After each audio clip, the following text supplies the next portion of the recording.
एक ऐसा लड़का जिसे सिर्फ बेकार और कमजोर समझा गया, जिसे लोग सिर्फ एक कबाड़ी वाला कहते थे, क्योंकि उसका काम सिर्फ मॉन्स्टर की लाशों के अंदर से काम की चीजों को निकालने का था, जो कि बहुत ही घिनौना होता है, जिसे किसी ने भी एक फाइटर के रूप में कभी देखा ही नहीं, जो सिर्फ दूसरों के रहम पर जीता था, जो बस गिल्ड के कोने में चुपचाप बैठा रहता था बिना किसी उम्मीद के। लेकिन आज वही लड़का सिर्फ एक वार में ऐसे एक मॉन्स्टर को धूल चटा देता है, जिसे लोग बेकार समझते थे, आज वो दुनिया के सबसे खतरनाक डंजन में ऐसे छलांग लगा देता है जैसे कि वो सिर्फ एक खेल हो। अब सवाल ये है कि ये सब कैसे हुआ? क्या ये हमेशा से छुपा हुआ था, या किसी ने इसे एक नया जीवन दिया, या फिर दुनिया ही अंधी थी जो कि इसके असली रूप को देख नहीं पाई? कहानी शुरू होती है एन से। एन एक ऐसा लड़का जिसे अपराइजर नाम की जॉब क्लास मिली थी, जो दुनिया में सबसे बेकार माना जाता था। कोई भी उसे एक यूजलेस इंसान से ज्यादा नहीं समझता था, लेकिन एक सपने देखने वाले लड़के की तरह वो भी एक एडवेंचर बनकर अपनी जिंदगी जीना चाहता था। अब वो एक क्लिफ के सामने खड़ा है अपनी जान देने के लिए, क्योंकि उसको लगता है कि वो अपने जीवन में कुछ भी नहीं कर पाएगा। उसका सपना था कि वो भी एक दिन अमीर बनेगा और दुनिया भर में मशहूर हो जाएगा, लेकिन सच्चाई कुछ और ही थी। वो एक एडवेंचर पार्टी का सिर्फ एक गुलाम बनकर ही रह गया था।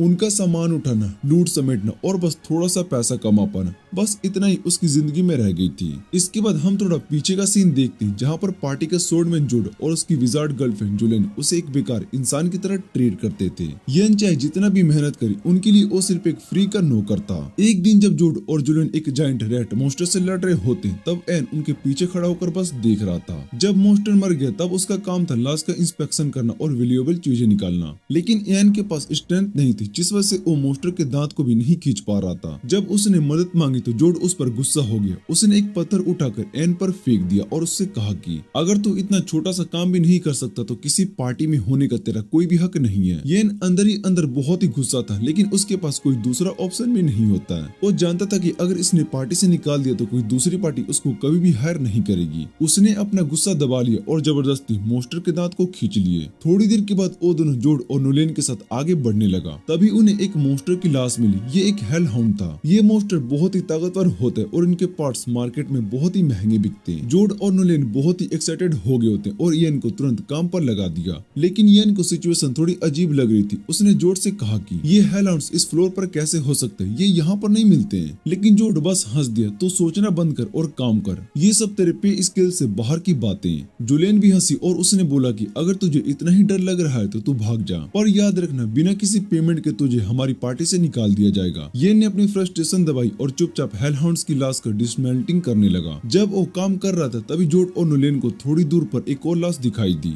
जोड बहुत ही एक्साइटेड हो गए। येन चल उस लाश को अपराइज कर और उसमें से वैल्यूएबल पार्ट्स निकाल। लेकिन येन के अंदर एक अजीब सी घबराहट हो रही होती है। गिल्ड के दिए गए मैप के मुताबिक ये एरिया बिल्कुल भी सेफ नहीं था। उसने जोड से कहा, मुझे लगता है कि कुछ गड़बड़ है, हमें यहाँ से वापस चलना चाहिए। लेकिन जोड चिल्लाया, अगर तू अब यहाँ से भाग गए तो तेरा पैसा भी गायब हो जाएगा और साथ में तेरी जॉब भी चली जाएगी। येन के पास अब कोई चॉइस नहीं होती है। उसने अपनी सारी फीलिंग अंदर ही दबा ली और चुपचाप उनके साथ चल पड़ा। जब वो डंजन के एक और हिस्से में पहुंचे तो वहाँ पर हर जगह हेल हाउंड्स की लाशें बिखरी हुई थी। जुलेन और जोड इसे एक बहुत ही बड़ा ट्रेजर ट्रोव समझ रहे थे, लेकिन सिर्फ येन को समझ में आया था कि एक ट्रैप है। उसने घबरा कर कहा, ये लाशें यहाँ पर क्यों पड़ी हुई है? अगर किसी एडवेंचर ने इस हेल हाउंड्स को मारा होता तो वो वैल्यूएबल पार्ट्स को ले जाते। ये सब अनटच्ड है। लेकिन जोड और जुलेन सिर्फ लूट के बारे में ही सोच रहे थे। उन्हें अंदाजा भी नहीं था कि वो किसी और का शिकार बनने वाले थे। लेकिन अफसोस, छोटी सोच रखने वाला जोड लॉजिक समझने की अकल नहीं रखता। उसने येन को गुस्से से डांट दिया, बकवास बंद कर और काम कर। लेकिन तब येन का चेहरा एकदम सफेद पड़ गया। उसने आगे उंगली उठाई और थरथराती आवाज में बोला, हेल हाउंड्स। जोड और जुलेन ने पलट कर देखा और दोनों की जान सूख गई। एक पूरी हेल हाउंड्स की फौज उनकी तरफ दौड़ रही थी। उन सब के जबड़ों से खून टपक रहा था और तभी येन को समझ में आया कि ये जो मरी हुई हेल हाउंड्स की लाशें थी, ये किसी गैंग वॉर का शिकार बनी थी। जोड और जुलेन ने अपनी तलवारें छोड़ी और अपनी पतलून को गीली करने लगे। एक हेल हाउंड को मारना मुश्किल था और ये तो पूरा का पूरा झुंड था। ना वो इनसे लड़ सकते थे और ना ही इनसे बचकर भाग सकते थे। लेकिन तभी जोड के दिमाग में एक घटिया आइडिया आया। उसने जुलेन की तरफ देखा और बोला, हमारे बचने का एक ही तरीका है, येन को उनके सामने छोड़ दो। येन ये सुनते ही उसके होश उड़ गए। तुम लोग ऐसा नहीं कर सकते हो। लेकिन बिना कोई वार्निंग दे जुलेन ने एक पैरालाइज स्पेल डाल दिया और येन जमीन पर गिर गया, बिल्कुल लाचार। उसके हाथ और पैर हिल भी नहीं रहे थे। जोड और जुलेन हंसते हुए भाग गए और पीछे से हेल हाउंड्स जोर जोर से भौंक रहे थे। एंजॉय लूजर, जोड चिल्लाया और वहां से भाग गया। येन का दिमाग अब भी हैजी था, उसका होश उड़ चुका था। लेकिन तभी एक हेल हाउंड ने उसके हाथ को अपने तीखे दांतों से चबा लिया। वो बेचारा दर्द से इतना तेज चिल्लाया कि उसकी पैरालाइज टूट गई। उसने तुरंत एक बड़ा सा पत्थर उठाया और हेलहाउंड्स के मुंह पर जोर से मार दिया। मॉन्स्टर पीछे हट गया और उसने अपने बैग में हाथ डाला और सारा का सारा खाना हेलहाउंड्स की तरफ फेंक दिया। हेलहाउंड्स ने तुरंत उसके पीछे भागना बंद कर दिया और खाने पर टूट पड़े। यन घायल था, चल भी नहीं पा रहा था, लेकिन किसी तरह लंगड़ा टेढ़ा डंजन से निकलने लगा। लेकिन जैसे ही एग्जिट पॉइंट पर पहुंचा उसका खून खोल उठा। जोड और नुले ने एग्जिट गेट को ब्लॉक कर दिया था। तुम लोगों ने सिर्फ मुझे ट्रैप ही नहीं छोड़ा बल्कि एग्जिट गेट भी बंद कर दिया, यन चीख पड़ा। जोड एक ठंडी सी हंसी हंसा, सॉरी लूजर, लेकिन अगर तू बच गया तो हमारी बहुत ही बदनामी हो जाएगी यार। यन ने पीछे मुड़कर देखा और हेलहाउंड्स एक बार फिर उसके पीछे आ रहे थे। उसने एक और एग्जिट गेट ढूंढा और दौड़ लगाई, लेकिन ये भी एक डेड एंड निकला। अब कोई रास्ता नहीं बचा था। हेलहाउंड्स की गूंजती हुई आवाजें उसके पास आ रही थी। यन समझ गया था कि अब वो मरने ही वाला है। उसने आसमान की तरफ देखा और सोचा,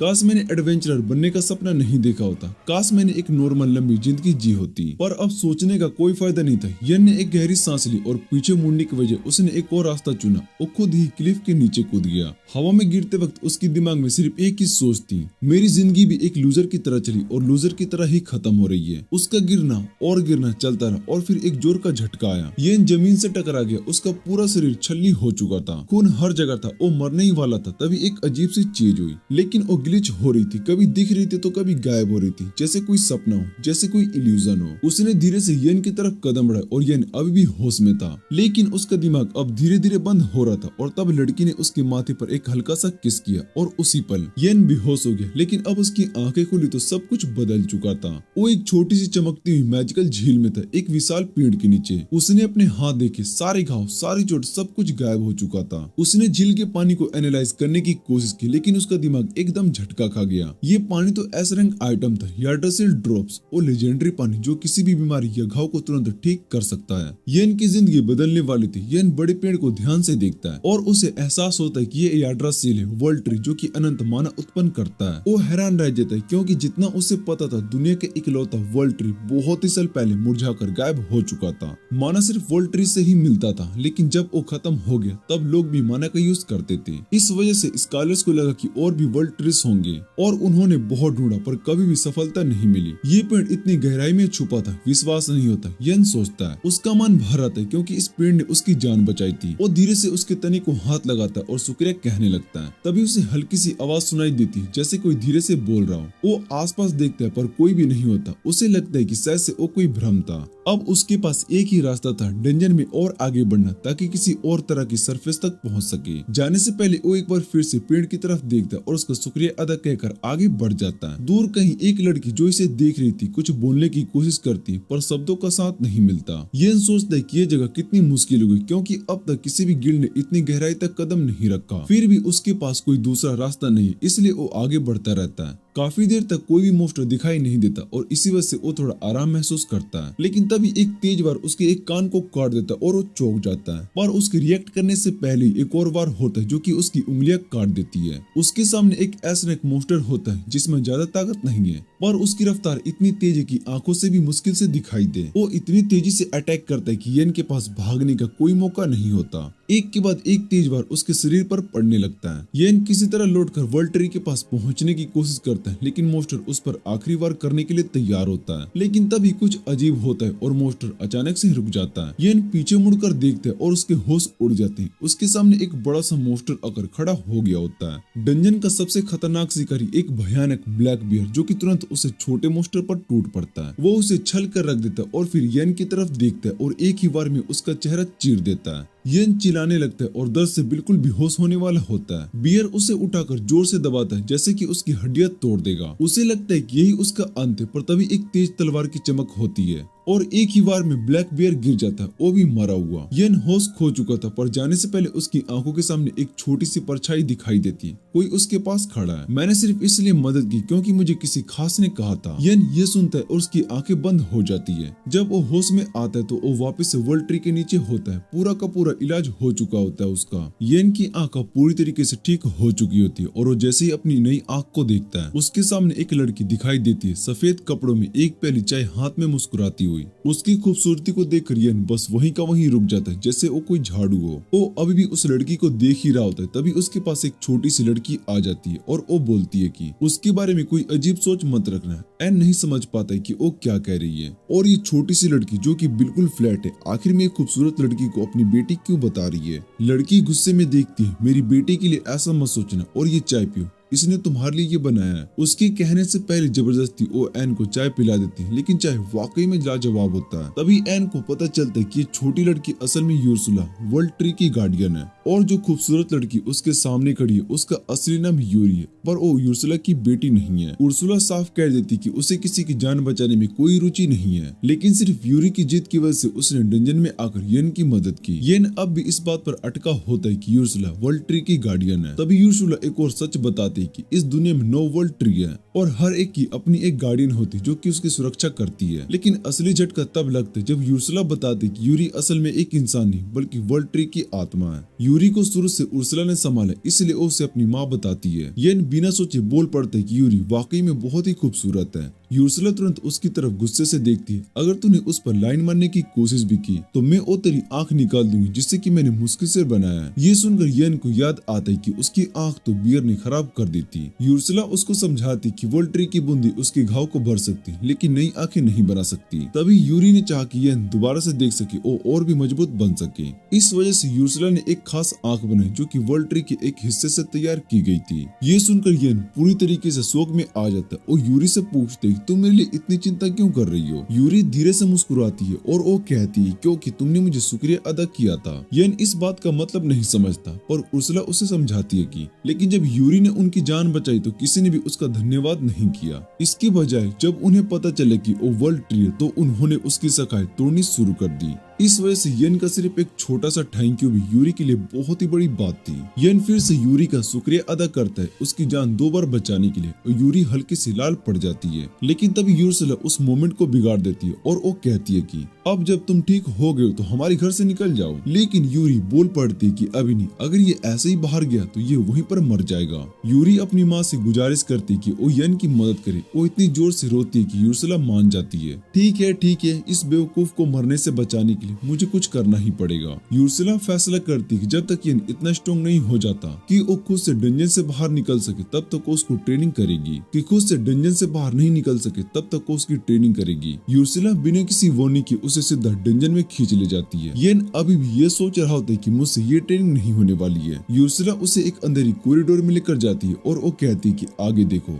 येन अंधेरी की तरफ देखता है और वो बोलते है कि ये जगह मेरे फ्यूचर से बहुत ज्यादा अंधेरी है। यूर्सुला उसके सर पर एक छोटी सी चपाट लगाती है, चुप कर गधे। फिर वो समझाती कि उसकी लेफ्ट आंख में वर्ल्ड ट्री की पावर है और अगर वो ध्यान लगाए तो वो सब कुछ देख सकता है। येन ध्यान लगाने की कोशिश करता है, लेकिन उसका ध्यान सिर्फ यूरी की तरफ चला जाता है और तभी सब कुछ एकदम साफ दिखने लगता है। यूर्सुला बहुत ही खुश होती है, अब तक तो तू बस अपनी आंख का 1% भी यूज नहीं कर रहा था। पर उसके बाद वो बिना किसी वार्निंग के एक और बड़ा पत्थर एक सोए हुए आईबॉल मोस्टर के ऊपर फेंक देती है। मोस्टर गुस्से से जाग पड़ता है और इधर उधर तोड़फोड़ करने लगता है। यूर्सुला कहती है कि पहला लेसन, इसके सभी अटैक को डोज करो। येन बहुत ही शॉक्ड होता है, ये कैसा लेसन है, मेरा अप्राइजल स्किल ऐसा काम नहीं करता। यूर्सुला उसके सर पर एक फिर से थप्पड़ लगाती है, इसका यूज करने की कोशिश तो कर भोंदू। वो कहती कि येन का स्पिरिट है अप्राइजल स्किल को नए तरीके से यूज कर सकता है। येन अपनी आंख का इस्तेमाल करता है और वो देखता है कि मोस्टर उसके दाएं कान पर वार करने वाला है। वो एक्साइटेड हो जाता है, हाँ अब मुझे इसकी मूवमेंट समझ में आ रही है, और फिर सुर मोस्टर उसका कान काट देता है। येन चीख पड़ता है, पर यूर्सुला बिल्कुल चिल मोड में एक बैरियर बना देती है और वर्ल्ड ट्री की ड्रॉप्स उसे देकर उसका कान हील कर देती है। मैं तुम्हें जितनी बार चोट लगेगी उतनी बार हील करूंगी, मतलब तू भाग नहीं सकता। फिर से मोस्टर उस पर हमला करता है और इस बार एन अपनी पूरी आंख का इस्तेमाल करता है। वो देखते है कि मोस्टर उसके बाएं पैर पर अटैक करेगा।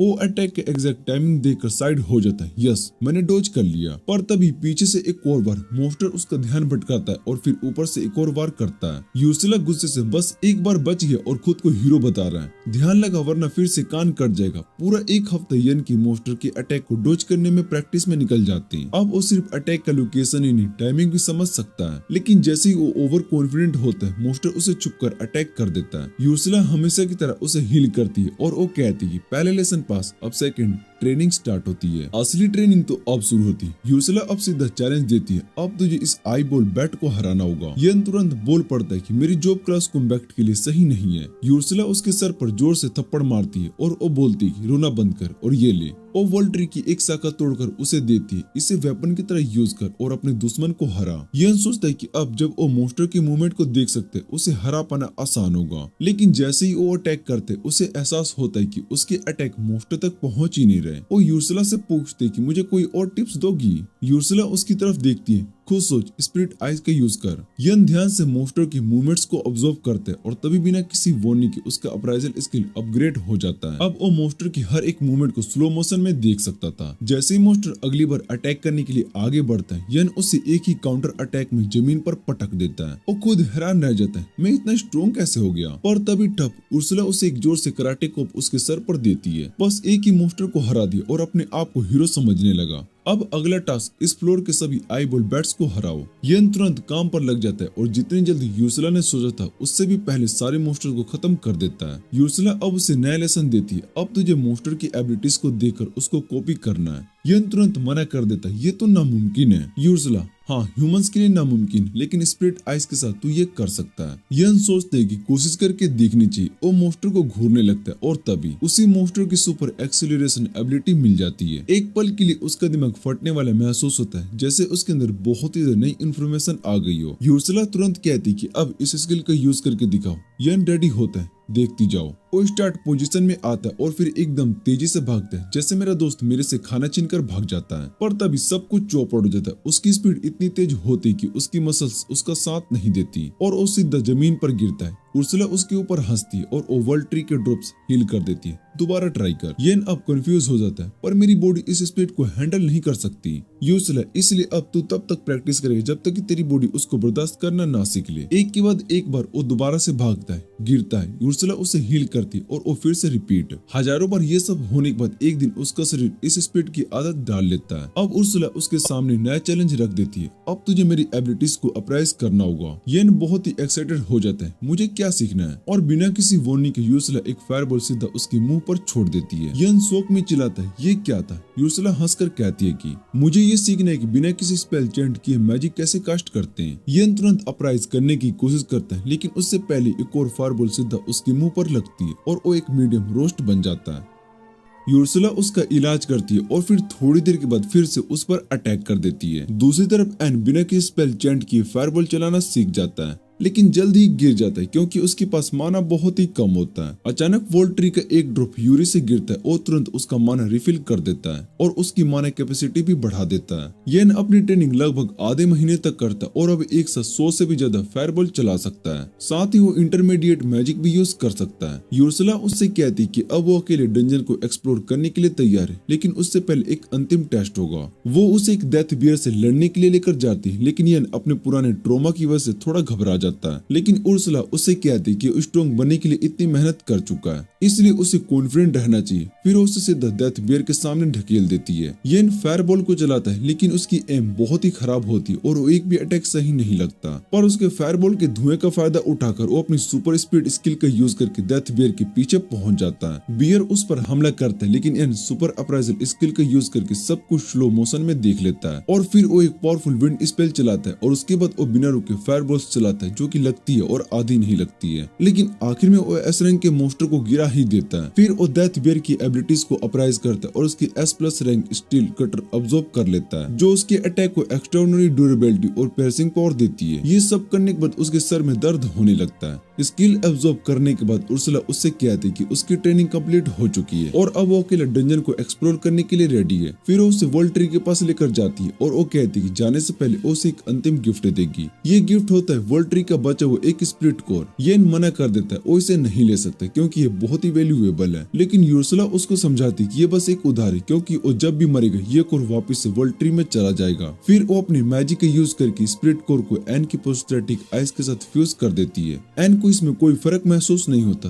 तभी एक बूढ़ा आदमी उससे कहता है कि एक बेवकूफ इंसान को इस प्रोस्थेटिक आई की सच्चाई समझने में बहुत ही टाइम लगेगा। येन यूरी की तरफ मुड़कर उसको थैंक यू बोलता है, लेकिन वो वहाँ पर नहीं होती है। वो पूछते कि यूरी कहाँ पर है। तभी यूरी की आवाज उसके प्रोस्थेटिक आई से आती है और फिर अपनी ह्यूमन फॉर्म में मैनिफेस्ट हो जाती है। येन समझ नहीं पाता कि ये क्या हो रहा है, तो उर्सुला उसको बताती है कि उसकी आंख में वर्ल्ड ट्री का स्पिरिट कोर है, जो कि बेसिकली एक छोटा सा वर्ल्ड ट्री का रिप्लेसमेंट है। इसका मतलब है कि अब यूरी उसकी आंख के अंदर ही रह सकती है और चाहे येन कहीं भी जाए वो हमेशा उसके साथ रहेगी। यूरी एक्साइटेड होकर कहती कि अपने वर्ल्ड ट्री के ड्रॉप्स उसकी सारी चोटों और बीमारियों को तुरंत ठीक कर देगी। येन इसके लिए थैंकफुल होता है, लेकिन फिर भी वो यूर्सुला से पूछता है कि क्या उसके लिए वर्ल्ड ट्री के एक स्पिरिट उसके साथ लेके जाना ठीक होगा। यूर्सुला बिना किसी वार्निंग के उसे एक जोर से ड्रॉप किक मार देती है। वो चाहती थी कि यूरी किसी रैंडम इंसान के साथ ना जाए, लेकिन साथ ही उसे ये भी पसंद है कि यूरी नई दुनिया घूमे और नए दोस्तों से मिले। इसी वजह से उसने डिसाइड किया कि वो उसे येन के साथ भेजेगी, क्योंकि चाहे वो कितना भी बेवकूफ हो लेकिन दिल का बहुत ही अच्छा है। येन कसम खाता है कि वो यूरी का ध्यान रखेगा। यूर्सुला उससे कहती कि बेहतर होगा कि वो अपनी कसम निभाए। फिर वो उसके हाथ पर एक ग्लोइंग टैटू बनाती जो कि इन्फिनिट स्टोरेज स्पेल होता है। उसके बाद वो एक स्पिरिट सोर्ड को निकालती जो कि उसने यूरी के दिए गए रॉ मटेरियल से बनाई थी और कहती कि उसे अपने स्टोरेज में डाल ले, लेकिन स्टोरेज में डालने से पहले ही यूर्सुला ने बिना किसी वार्निंग के उसके सीधे आंख में छुरा घुसा दिया और एक मैजिक स्टोन उसके गले के अंदर खींच दिया। येन चीख कर पूछते कि ये तुमने क्या कर दिया। यूर्सुला शांति से समझाती है कि अब उसकी आंख एक सेज स्टोन से रिप्लेस हो चुकी, जो कि उन दोनों के बीच का मेटल लिंक बना देगी। अब वो कभी भी एक दूसरे से बातें कर सकते हैं और यूर्सुला उसकी दिमाग में चल रहा हर एक सीन को देख सकती है। फिर वो एक और सीरियस टोन में कहती कि अगर उसने यूरी के साथ ज्यादा क्लोज होने या फिर कोई और गलत हरकत करने की कोशिश की तो उसे ढूंढकर मार देगी। ये सुनकर येन थोड़ा सा पसीना पसीना हो जाता है। फिर वो यूरी से पूछता है कि सरफेस पर पहुंचने के बाद उसका क्या प्लान है। यूरी कहती है कि वो अपनी बहनों से मिलना चाहती। यूर्सुला समझाती कि पहले सिर्फ एक ही बड़ा वर्ल्ड ट्री था, लेकिन वो 9 पार्ट्स में टूट गया और यूरी उनमें से एक, बाकी वर्ल्ड ट्री उसकी बहनें। येन वादा करता है कि वो पूरी दुनिया घूमकर उसकी बहनों से मिलवाएगा। इसके साथ ही उसका सफर शुरू होता है। यूर्सुला उससे बताती रहती है कि कौन सा रास्ता लेना चाहिए और कौन सा मोस्टर्स उसके सामने आएंगे। येन देख लेता है कि अब ऐसे एक मोस्टर को हराना काफी आसान हो चुका है और अब एबिलिटी एब्जॉर्ब करने से सर्द का दर्द भी नहीं होता, क्योंकि यूरी तुरंत से हील कर देती है। जल्दी वो बॉस के रूम में पहुंच जाता है और यूर्सुला समझाती है कि जब तक कि वो बॉस को नहीं हराता तब तक अगले फ्लोर तक का रास्ता नहीं खुलेगा। येन थोड़ा डाउट में पड़ जाता है, क्योंकि बॉस मोस्टर अब तक सबसे पावरफुल दुश्मन में से एक होगा, लेकिन यूरी और यूर्सुला उससे कहते कि उसे अपने पर भरोसा रखना चाहिए। उनकी बातें सुनकर वो मोटिवेट हो जाता है। वो बॉस रूम के अंदर जाता है और उसके सामने एक बड़ा सा डंजन कोर दिखाई देता है। अचानक जमीन पर एक समनी सर्कल चमकने लगता है और उसमें से एक विशाल स्टोन गुलेम बाहर आता है। येन तुरंत यूरी से कहते कि वो वापिस से उसकी आंख में चली जाए और फिर बिना किसी देरी के गुलेम की तरफ दौड़ पड़ता है। येन आसानी से गुलेम का पहला अटैक से बचता है, लेकिन अगले ही पल गुलेम उस पर एक जोर का पंच मार देता है। येन तुरंत अपनी एक एक्वायर्ड स्किल का यूज करते जिससे कि उसके हाथ स्टील मजबूत हो जाते हैं, लेकिन पंच का इम्पैक्ट उसके लेग मसल को फाड़ देता है। यूरी बिना किसी देरी के उसे तुरंत हील कर देती है। फिर येन अपने डिसोल्विंग पॉइजन स्किल का यूज करता है जो कि उसने एक विशाल सांप को मारकर हासिल की थी और गुलेम का हाथ पिघला देता है। इससे गुलेम और भी ज्यादा गुस्से में आ जाता है और बिना सोचे समझे एक के बाद एक पावरफुल अटैक करने लगता है। एन मुश्किल से किसी तरह बच पाता है और बड़े पत्थर के पीछे छिप जाता है। उसे समझ में आता है कि वो गुलेम के पास नहीं जा सकता। तभी यूर्सुला उससे कहती कि वो अपनी सबसे पावरफुल स्किल का यूज करे। अब उसके पास उतनी माना है कि वो इस स्पेल को कास्ट कर सके। येन बिना सोचे समझे यूर्सुला की बात मानता है और अपनी अल्टीमेट मैजिक नोवा स्ट्राइक का यूज करते एक तेजी से गिरते मेटेरोइड की तरह उसके अटैक सीधा गुलेम पर जाकर लगता है। उसके शरीर को पूरा पिघलाते हुए वो हैरान रह जाता है, वो ऐसा अटैक भी कर सकता है। यूरी उसके शरीर से बाहर आती है और हील करना शुरू कर देती है। येन उसका हाथ को थामकर उसका शुक्रिया अदा करने लगता है और यूरी थोड़ी सी शर्मा जाती है। यूर्सुला ये सब देखती और उसे बिल्कुल भी पसंद नहीं आता। वो उससे कहती है कि रोमांस बंद करे, पहले गुलेम का प्रॉपर अप्राइजल करे। येन गुलेम के बचे कुछ रिमांस को अप्राइज करता है और उसे काफी हाई लेवल डिफेंसिव और ऑफेंसिव एबिलिटीज मिल जाती है। यूर्सुला कहते कि वो डंजन के कोर को भी अप्राइज कर सकता है। येन थोड़ा डाउटफुल होता है क्या ये सेफ होगा या फिर नहीं। तभी यूर्सुला बिना किसी वार्निंग के टेलीपोर्ट होकर वहाँ पर आती है और खुद डंजन के कोर का अप्राइजल कर देती है। वो पाती है कि ये वर्ल्ड ट्री के स्पिरिट के कोर के जैसा ही है और इससे येन के प्रोस्थेटिक आई को और ज्यादा पावरफुल बना दिया जा सकता है। वो उससे बताती है कि अगर वो और ज्यादा डंजन बॉसेस को हरा सके तो वो नए डंजन कोर को यूज करके अपनी स्पिरिट आइज को और ज्यादा पावरफुल बना सकता है और ये सुनकर एन एक्साइटेड हो जाता है। इसके साथ ही वो तीनों बॉस रूम से बाहर निकलते और उनके पीछे दरवाजे हमेशा के लिए बंद हो जाते।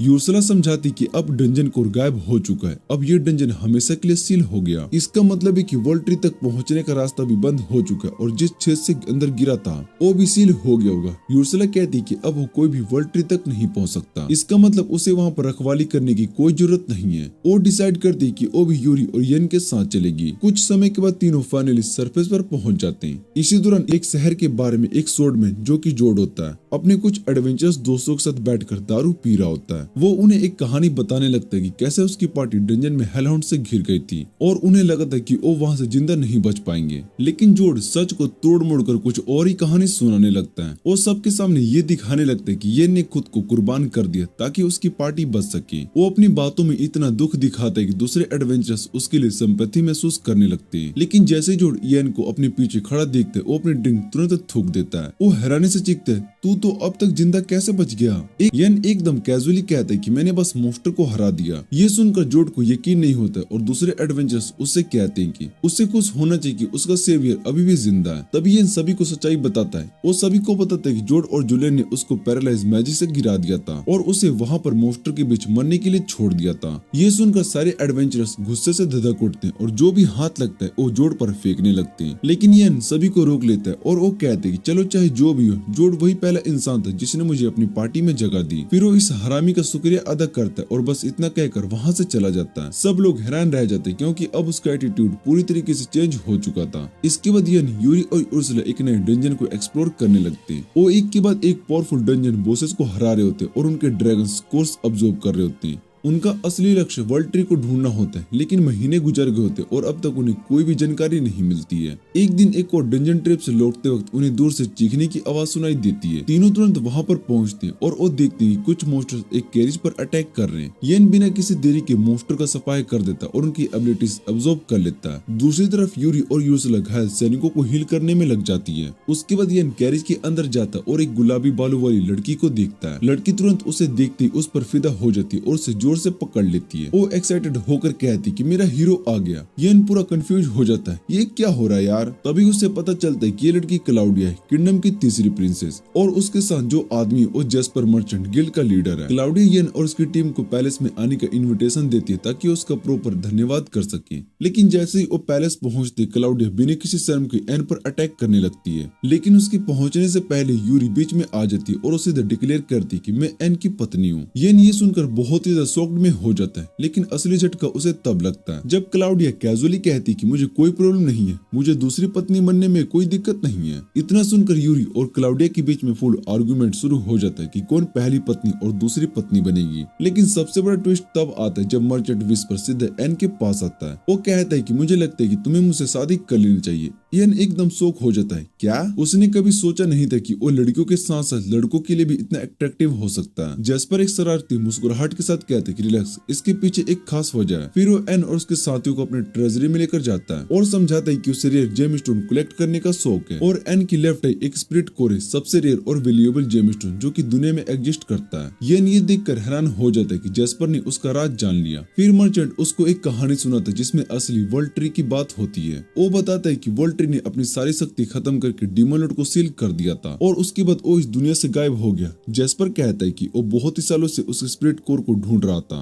और अब जब उसको वो मिल गया तो उसे हमेशा के लिए अपने पास रखना चाहता है। येन उसका प्रपोजल मना करना चाहता है क्योंकि वो सीधे एक रूलर की तरह है, पर यूर्सुला उसको समझाती कि जेस्पर के पास सिर्फ पैसे ही नहीं बल्कि वर्ल्ड ट्री के बारे में बहुत ही सारी इन्फॉर्मेशन भी है, तो अगर वो उसकी मदद करेगा तो उसको और भी वर्ल्ड ट्रीज ढूंढने में आसानी होगी। येन थोड़ा मजबूरी में ही सही पर बात को मान जाता है, पर ये भी कहता है कि शुरुआत में सिर्फ दोस्ती तक ही बात रहेगी। जेस्पर को इसमें कोई दिक्कत नहीं होती और वो हंसता है और वो कहता है कि एक दिन येन भी उसकी टीम का प्राउड मेंबर बनेगा। कुछ समय के बाद एन, यूरी और उर्सुला एक छुपी हुई डंजन में जाने का फैसला करते हैं जो कि जेस्पर ने बताई थी। उन्हें उम्मीद होता है कि शायद से वहाँ पर यूरी बहने मिल सकती है। येन अकेले डंजन के अंदर चला जाता है पर अंदर जाकर उसको एक डेड एंड मिलता है। यूर्सुला बताती है कि दीवार पर एक टेलीपोर्टेशन स्पेल लगी है जिसे टच करने से पोर्टल एक्टिवेट हो जाता है और जैसे एन इस स्पेल को टच करता है वो एक बड़े जंगल के बीच में पहुंच जाता है। जंगल को देखकर वो घबरा जाता है और वो कहते हैं कि डंजन के अंदर एक जंगल कैसे हो सकता है। यूर्सुला समझाती है कि शायद से एक पावरफुल इल्यूजन की वजह से डंजन का पूरा स्ट्रक्चर ही चेंज हो गया। येन सोचने लगता है कि इतना बड़ा इल्यूजन सिर्फ एक वर्ल्ड ट्री ही बना सकता है। तभी उसको अचानक एक आवाज सुनाई देती है। यूरी तुरंत पहचान लेती है कि ये आवाज उसकी शैतानी बहन पीना की है। पीना येन के अंदर से बाहर आती और यूरी से बात करने लगती है।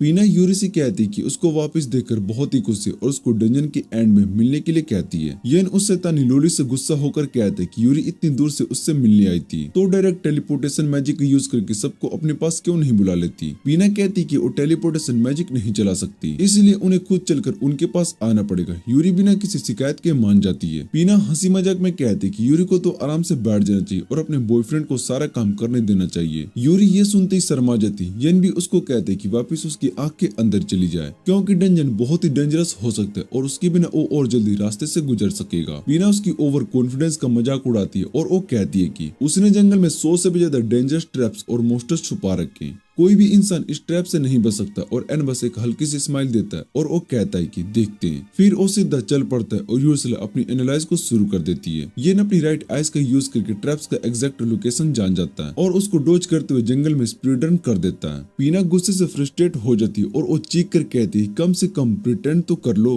कि मुश्किल हो रही है, मैंने इतनी मेहनत से ये ट्रैप्स लगाए थे। यूरी बताती कि पीना को नई चीजें बनाने और लोगों को एंटरटेन करने का बहुत ही शौक है। ये बिना किसी झिझक के कहते कि उसका ये एंटरटेनमेंट किसी की जान भी ले सकता है। पीना बस हंसकर कहती कि वो कोई कातिल नहीं, वो हमेशा लोगों को तब तक बाहर भेजती है जब तक कि उन्हें असलियत में खतरा ना हो। फिर वो एक और धमकी देती है, अगले राउंड में और भी ज्यादा स्ट्रॉन्ग मोस्टर आने वाले, इसलिए येन को अभी भी हार मान लेनी चाहिए। येन बस एक तेज स्माइल देता है और वो कहता है कि वो किसी भी हालत में यूरी को खुश करेगा। इतनी ही देर में एक एस रैंक प्लांट मोस्टर सामने आ जाता है और मोस्टर अपनी स्लीपिंग पुलेम का यूज करता है पर येन के पास ऑल एलिमेंट रेजिस्टेंस होती है और उसको नींद तक नहीं आती। पीना को ये देखकर बहुत ही गुस्सा आता है। येन बिना वक्त गवाए अपनी तलवार को निकालता है और एक ही बार में मोस्टर को मार गिराता है। फिर उसका अप्राइजल करता है ताकि उसकी स्किल को कॉपी कर सके। उसको पता चलता है कि उसकी एक यूनिक स्किल के थ्रू किसी भी तरह के प्लांट्स और सीड्स जनरेट कर सकता है। वो सोचता है कि ये स्किल काफी यूजफुल हो सकती है पर तभी कुछ उसके सिर पर गिरता है। वो बहुत ही हैरान होता है कि उसको मारने वाला दिख क्यों नहीं रहा है। यूर्सला समझाते कि यहाँ के मोस्टर स्टेल्थ स्किल का यूज कर रहे हैं इसलिए वो दिखाई नहीं दे रहे।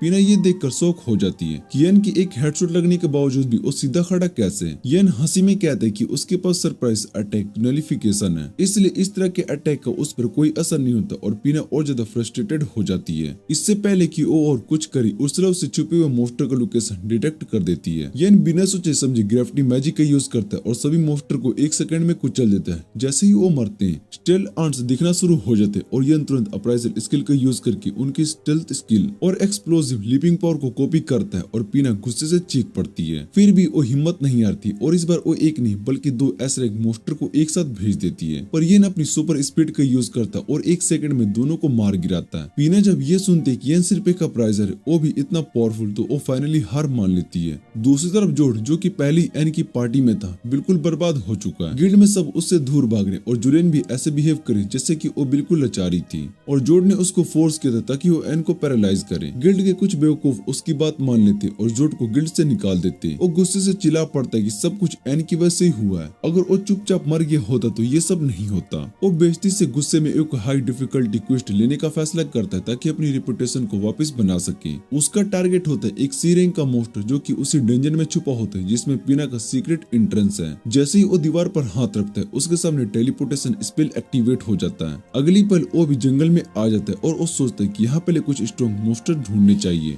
जोड जैसे ही डंजन में एंटर करता है वो तुरंत एक ट्रैप में फंस जाता है। नीचे एक रो स्पाइक्स होती है और वो सोचता है कि अब भगवान से मिलने का वक्त आ ही गया है। पर जैसे ही वो गिरने वाला होता है एकदम से वो वापस पुराने डंजन में टेलीपोर्ट हो जाता है। उसको एक आवाज सुनाई देती है पीना की। वो हंसते हुए कहती कि उसके डंजन में कोई भी नहीं मर सकता और जैसे ही कोई सीरियस डेंजर होता है वो उन्हें बाहर भेज देती है, इसलिए वो जितनी बार चाहे उतनी बार ट्राई कर सकता है। जोड ये सुनकर सोचता है कि ये तो उसके लिए एक गोल्डन चांस है ताकि वो और स्ट्रॉन्ग बन सके और अपनी इज्जत को वापस ला सके। वो बार बार डंजन में एंटर करता है और बार बार नए ट्रैप्स में फंसता है, घायल होता है पर फिर भी वो हार नहीं मानता। जल्दी उसके सामने एक बड़ा सा क्रोकोडाइल मोस्टर आ जाता है। वो अपनी ग्लोरी के लालच में बिना सोचे समझे उस पर अटैक कर देता है और ये मोस्टर उसके सोचने से भी काफी ज्यादा पावरफुल होता है। सिर्फ एक हल्का सा धक्का देकर वो जोड को दूर उछाल देता है। पीना हंसते हुए कहती कि उसको अब सरेंडर कर देना चाहिए, नहीं तो वैसे भी वो उसे वापस भेज देगी। पर जोड गुस्से में आकर मना कर देता है। मोस्टर बिना किसी दया के उसके चोट लगी हुई हाथ पर अपना पैर रख देता है और उसको पूरी तरीके से कुचल देता है। जोड दर्द से चीखने लगती लगता है और मोस्टर एक और अटैक करता है और अपनी मौत का इंतजार करने लगता है। पर तभी एक तलवार चमकती है और एक सेकंड में क्रोकोडाइल का सिर धड़ से अलग हो जाता है। जोड हैरानी से देखते हैं कि एक पावरफुल एडवेंचरर उसके सामने खड़ा है जो कि एक ही बार में मोस्टर को मार चुका है। उसका बैग देखकर लगता है कि शायद से वो कोई रेयर जॉब क्लास या फिर हाई रैंक एडवेंचरर होगा, पर जैसे ही उसका चेहरा देखते उसकी आंखें फैल जाती है।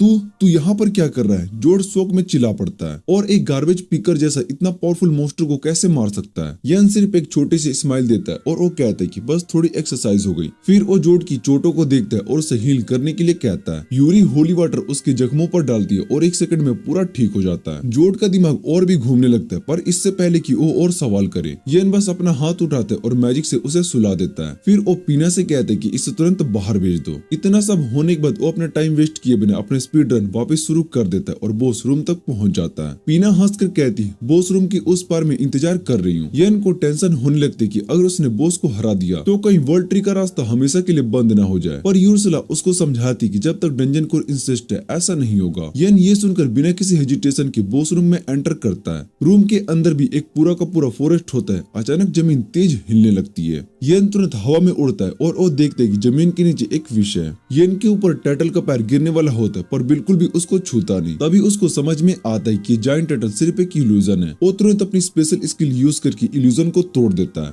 और असली बॉस मास्टर सामने आता है, एक छोटा प्यारा सा बेबी टर्टल। यूर्सला हैरानी से बोलती है कि तू कैसे समझ गया? मुझे तो अभी तक समझ में आया ही नहीं था। यन उस छोटी सी टर्टल को उठाता है और अप्राइजर स्किल का यूज करता है। डिस्क्रिप्शन को देखकर यूर्सला ऑलमोस्ट चौंक पड़ती है। ये तो 4 महा क्रिएटर डिवाइन बीस्ट में से एक संतान है। यन कंफ्यूज्ड हो जाता है। यूर्सला एक्सप्लेन करती कि 4 डिवाइन बीस्ट उतने ही पावरफुल होते जितना कि एक ओरिजिनल वर्ल्ड ट्री होता है। तभी पीना बोलती है, चलो ट्रायल क्लियर करना है तो बॉस मास्टर को हराओ। यन भी वैसे ही एक्सप्रेशन बनाता है और पीना उन दोनों की इनोसेंट शकल को देखकर पिघल जाती है। उफ, ठीक है, तुम सब यहाँ पर आ सकते हो। सब लोग पीना के पास पहुँचते हैं और यूरी और पीना एक इमोशनल रीयूनियन करते हैं। पर पीना ज्यादा सेंटिमेंटल होने के मूड में नहीं होती और वो सीधा यूरी से पूछती है कि मुझे भी तुम्हारे साथ चलना है, मैं यहाँ पर डंजन में बोर हो गई हूँ। यन बिना सोचे समझे तुरंत हाँ बोल देता और एक लड़की पार्टी में, मतलब ये पावर उसके लेफ्ट आई के लिए। तभी बेबी टर्टल जो कि अब तक यन के शोल्डर पर बैठा था नीचे उतरता और एक लड़की में ट्रांसफॉर्म हो जाता है। मैं रोहिम हूँ, पीना की गार्डियन और डिवाइन बीस्ट की बेटी इंट्रोड्यूस करवाती है अपने आप को। यन शौक में आ जाता है, पर उससे भी ज्यादा शौक में यूर्सला होती है। एकदम से उस टीचर की तरह सीधी खड़ी हो जाती है और रोहन को फुल रिस्पेक्ट देने लगती है। यन बहुत ही कंफ्यूज हो जाता है, ये तुम क्या कर रही हो? यूर्सला सीरियस एक्सप्रेशन में कहती है कि इससे परमिशन लिए बिना पीना को यहाँ से नहीं लेकर जा सकती। यन तुरंत रोहेम के सामने घुटने टेक देता है, हमें परमिशन दे दो प्लीज। रोहेम बस हंसकर परमिशन दे देती है और सिर्फ इतना ही नहीं, वो एक सेज स्टोन यन को देती है। मुझे भी तुम्हारे साथ चलना है, दुनिया देखनी है, वो कहती है। यूर्सला बस एक गहरी सांस लेती है, ये तो अनएक्सपेक्टेड था। अगले दिन जैस्पर यन को लेकर एडवेंचरस गिल्ड पहुंचता है। यन थोड़ा नर्वस होता है, इतने बड़े आदमी के साथ आने का एक अलग ही प्रेशर होता है। लोग कहीं ऐसा ना सोचे कि मैं रिच सुगर डैडी का वो अंदर ही अंदर सोचता है। जैस्पर उसके शोल्डर पर हाथ रखता है, कॉन्फिडेंट रहो, आज सबको तुम्हारी असली वैल्यू पता चलेगी। जैसे ही वो अंदर जाते रिसेप्शनिस्ट तुरंत जैस्पर का स्वागत करती है। वो गिल्ड मास्टर को बुलाने वाली होती है, पर जैस्पर हाथ उठाकर मना कर देता है। आज मैं किसी ऑफिशियल काम से नहीं आया हूँ, मैं सिर्फ अपने दोस्तों की आइटम बेचने में मदद करने के लिए आया हूँ। रिसेप्शनिस्ट एन की तरफ देखती है और उसके एडवेंचरस लाइसेंस देखते ही गुस्से से बोल पड़ती है, क्या तुम एक एफ रैंक अपराइजर हो? तुम मोस्टर को हंट नहीं कर सकते, ये तो एक मजाक है ना। गिल्ड के अंदर बाकी सभी लोग भी यन का मजाक उड़ाने लगते हैं। उन्हें लगता है कि वो जैस्पर को धोखा देने की कोशिश कर रहा है। सबकी बातें सुनकर यन थोड़ा घबरा जाता है, लेकिन तभी जैस्पर उससे कहता है कि सबको दिखाओ कि उसके पास क्या है। यन अपने इन्फिनिटी स्टोरेज से रेयर मोस्टर ड्रॉप्स निकालता है। लोग ये सब देखकर चौंक जाते हैं, क्योंकि ये वो आइटम है जिसके बारे में उन्होंने सिर्फ सुना था, ना कि देखा था। उसे यकीन नहीं होता कि एक अपराइजर भी इन सभी आइटम को खुद कलेक्ट कर सकता है, इसलिए सब उस पर चोरी का इल्जाम लगाने लगते हैं। ये सब सुनकर यन को ऐसा लगता है कि जैसे उसका सेल्फ स्टीम टाइटैनिक की तरह दब रहा हो। उसे लगता है कि उसे गिल्ड आना नहीं चाहिए था। तभी एक टॉमबॉय मोमी वहाँ पर आती है और सबको चिल्लाने लगती है कि किसी को भी उसके काम पे बेसिस पर उसे जज नहीं करना चाहिए। सभी लोग उसे पहचान जाते हैं कि वो कोई और नहीं बल्कि गिल्ड मास्टर मेघान होती है। उसका गुस्सा देखकर सभी लोग चुप हो जाते। मेघान तुरंत समझ जाती कि यन की आंखों में कुछ अलग है। तभी रिसेप्शनिस्ट भी कंफर्म कर देती कि सारी आइटम्स असली है। जैस्पर सभी को अनाउंस करते कि ये सभी मॉन्स्टर्स को एन ने खुद हंट किए हैं और वो इस बात का पूरा पर्सनल गारंटी लेता है। रिसेप्शनिस्ट तुरंत यन से माफी मांगती है और मेघान भी उससे कहती है कि रिसेप्शनिस्ट को माफ कर दी क्योंकि उसने बस एक अप्राइजर समझकर उसे जज कर दिया था। इतना सुनकर यन को अच्छा लगता है और वो मेघान को थैंक यू बोलकर मुस्कुराता है। ये देखकर मोमी मेघान को उसमें इंटरेस्ट आने लगता है। वो बस हंसकर कहती कि यन बहुत ही क्यूट लग रहा है और चाहे तो मेघान का बॉय टॉय बन सकता है। यन ये सुनकर पैनिक हो जाता है क्योंकि उसे समझ में नहीं आता कि इस बात पर क्या जवाब दे। मेघान उससे कहती कि अच्छे से सोच ले क्योंकि आगे चलकर उन दोनों की मुलाकात होती रहेगी। ये कहकर वो अपने ऑफिस में चली जाती है। रिसेप्शनिस्ट यन से कहती कि वो थोड़ा रुक जाए ताकि उसकी आइटम का एस्टिमेट निकाल सके। तभी जैस्पर कहता है कि यन को हिडन डंजन की आइटम्स में दिखानी चाहिए। ये सुनकर वहाँ के एडवेंचरर शॉक्ड हो जाते कि यन ने एक हिडन डंजन को भी क्लियर किया। अब सब उसे एक सेलिब्रिटी की तरह ट्रीट करने लगते हैं, पर यन को ये अटेंशन बिल्कुल भी पसंद नहीं होता, इसलिए वो वहाँ से भाग जाता है। बाद में जब वो गर्म पानी के टब में रिलैक्स कर रहा होता है तभी अचानक यूरी उसके बगल में आ जाती है। ये देखते ही यन पैनिक हो जाता है क्योंकि उसने कभी भी किसी लड़की को बिना कपड़ों में नहीं देखा था। पीना भी अपनी बड़ी बहन यूरी के पीछे आती और मजाक करने लगती है कि यन का तीसरा पैर यूरी को देख कर रिएक्ट कर रहा है और यूरी को भी चिढ़ने लगती है, पर तभी यूर्सला वहाँ पर आ जाती है और इतनी तेज मैजिक चला देती कि लगभग यन का उड़ना तय था। यन तुरंत वहाँ से भागकर बाहर चला जाता ताकि उसे और ज्यादा शर्मिंदगी ना हो जाए। बाहर जाकर उसे कीरो दिखती है जहाँ पर वो रिलैक्स कर रही होती है। वो यन को थैंक यू बोलती कि उसने पीना और उसे अपने साथ रखा क्योंकि उसने बहुत ही समय बाद पीना को इतना खुश देखा है। यन उससे कहते कि अब वो बाकी 6 बहनों को भी ढूंढने वाला है, पर ये सुनकर कीरो उदास हो जाती है और वो कहती कि बहन 6 नहीं बल्कि 7 है। ये सुनकर यन शॉक्ड हो जाता है। कीरो उसे समझाती है कि सबसे पुरानी वर्ल्ड ट्री इस दुनिया से गायब हो चुकी है पर उसका स्पिरिट कोर अभी भी पूरा डिस्ट्रॉय नहीं हुआ है। कीरो को पूरा यकीन है कि काइना जो कि वर्ल्ड ट्री की स्पिरिट है अब भी कहीं न कहीं अपने गार्डियन के साथ जिंदा है, पर प्रॉब्लम ये है कि किसी को भी नहीं पता कि उसे ढूंढना कहाँ पर है। अगले दिन यन एक अच्छे मूड में उठता है और वो सोचता है कि अब उसे बाकी वर्ल्ड ट्री की तलाश शुरू कर देनी चाहिए। वो जैस्पर के ऑफिस जाता है उससे बात करने के लिए, पर वहाँ जाकर वो देखता है कि मोमी मेघान भी वहाँ पर मौजूद है और उसके पास उसके लिए एक खास क्वेस्ट है। मेघान बताती है कि उसका मिशन एक बहमद नाम के मिस्टीरियस ड्रैगन को मारना है। ये ड्रैगन बहुत साल पहले डीमन लॉर्ड ने बनाया था और जब डीमन लॉर्ड गया तो वो भी उसके साथ गायब हो गया, पर वो फिर से दिखाई दिया है। मेघान चाहती है कि यन उस एसएस रैंक मॉन्स्टर को खत्म करे। जैस्पर ये साफ कह देते हैं कि ये मिशन उसकी जान भी ले सकता है। वो दोनों समझ सकते हैं कि अगर यन इस मिशन को रिजेक्ट कर दे, पर बिना किसी हेजिटेशन के वो इस टास्क को एक्सेप्ट कर लेता है। मेघान उसका शुक्रिया अदा करती है और उसका सक्सेस का दुआ करती है। अगले दिन यन उस जगह पर आता है जहाँ पर बहमत को देखा गया था। उर्सुला उसे बताती है कि एशियंट अर्थ ड्रैगन है जो कि माना को ऑब्जॉर्व कर सकता है और ऐसे मैजिक बुलेट्स को फायर करते जो कि स्पेस तक को चीर सकती है। वो बताती कि बहमत दिन में जमीन के अंदर छुप जाते हैं। उसे बाहर निकालने के लिए यन अपनी तलवार को समन करता है और अपनी अल्टीमेट स्पेल का यूज करता है। जमीन पर एक बड़ा सा गड्ढा बन जाता है और गुस्से से बहमत बाहर आ जाता है और जोर से दहाड़ता है, किसने मेरी सुकून भरी नींद को डिस्टर्ब किया। जब उसकी नजर यन पर पड़ती है तो उसे लगता है कि लड़का काफी वीक है, पर अभी जो स्पेल उसने चलाया था उसे देखकर बहमत सोचने लगता है। उसे याद आता है कि जब से वो पैदा हुआ है तब से वो ओपी है क्योंकि उसे खुद डीमन लॉर्ड ने बनाया था। वो हमेशा एक ऐसे ओपोनेंट की तलाश में था जो उससे एक जबरदस्त फाइट कर सके और उसे अब थोड़ी सी उम्मीद दिखाई दी है। वो यन से पूछता है तू है कौन। यन सीधे आंखों में आंखें डालकर कहता है कि वो इंसान है, तुझे मारने के लिए आया है। ये सुनकर बहमत हंसने लगता है, मैं डीमन लॉर्ड का सबसे ताकतवर मॉन्स्टर हूँ। यन कैजुअली कहता है कि अगर तू इतना ही स्ट्रॉन्ग है तो डीमन लॉर्ड भी कुछ खास नहीं होगा, मैं उसे भी हरा सकता हूँ। ये सुनकर बहमत का गुस्सा फट जाता है कि वो हर इंसल्ट को सह सकता है, पर कोई भी उसके मास्टर का मजाक उड़ा ये बर्दाश्त नहीं कर सकता। वो तुरंत अपनी पावरफुल मैजिकल बुलेट से फायर करता है, पर यन उन्हें आसानी से डोज कर लेता है। फिर वो तेज स्पीड में बहमत की तरफ बढ़ता है और अपनी तलवार से उसकी एक हाथ को काट देता है। बहमत शौक में आ जाता है, उसके टफ स्किल्स इतनी आसानी से कट कैसे हो गए।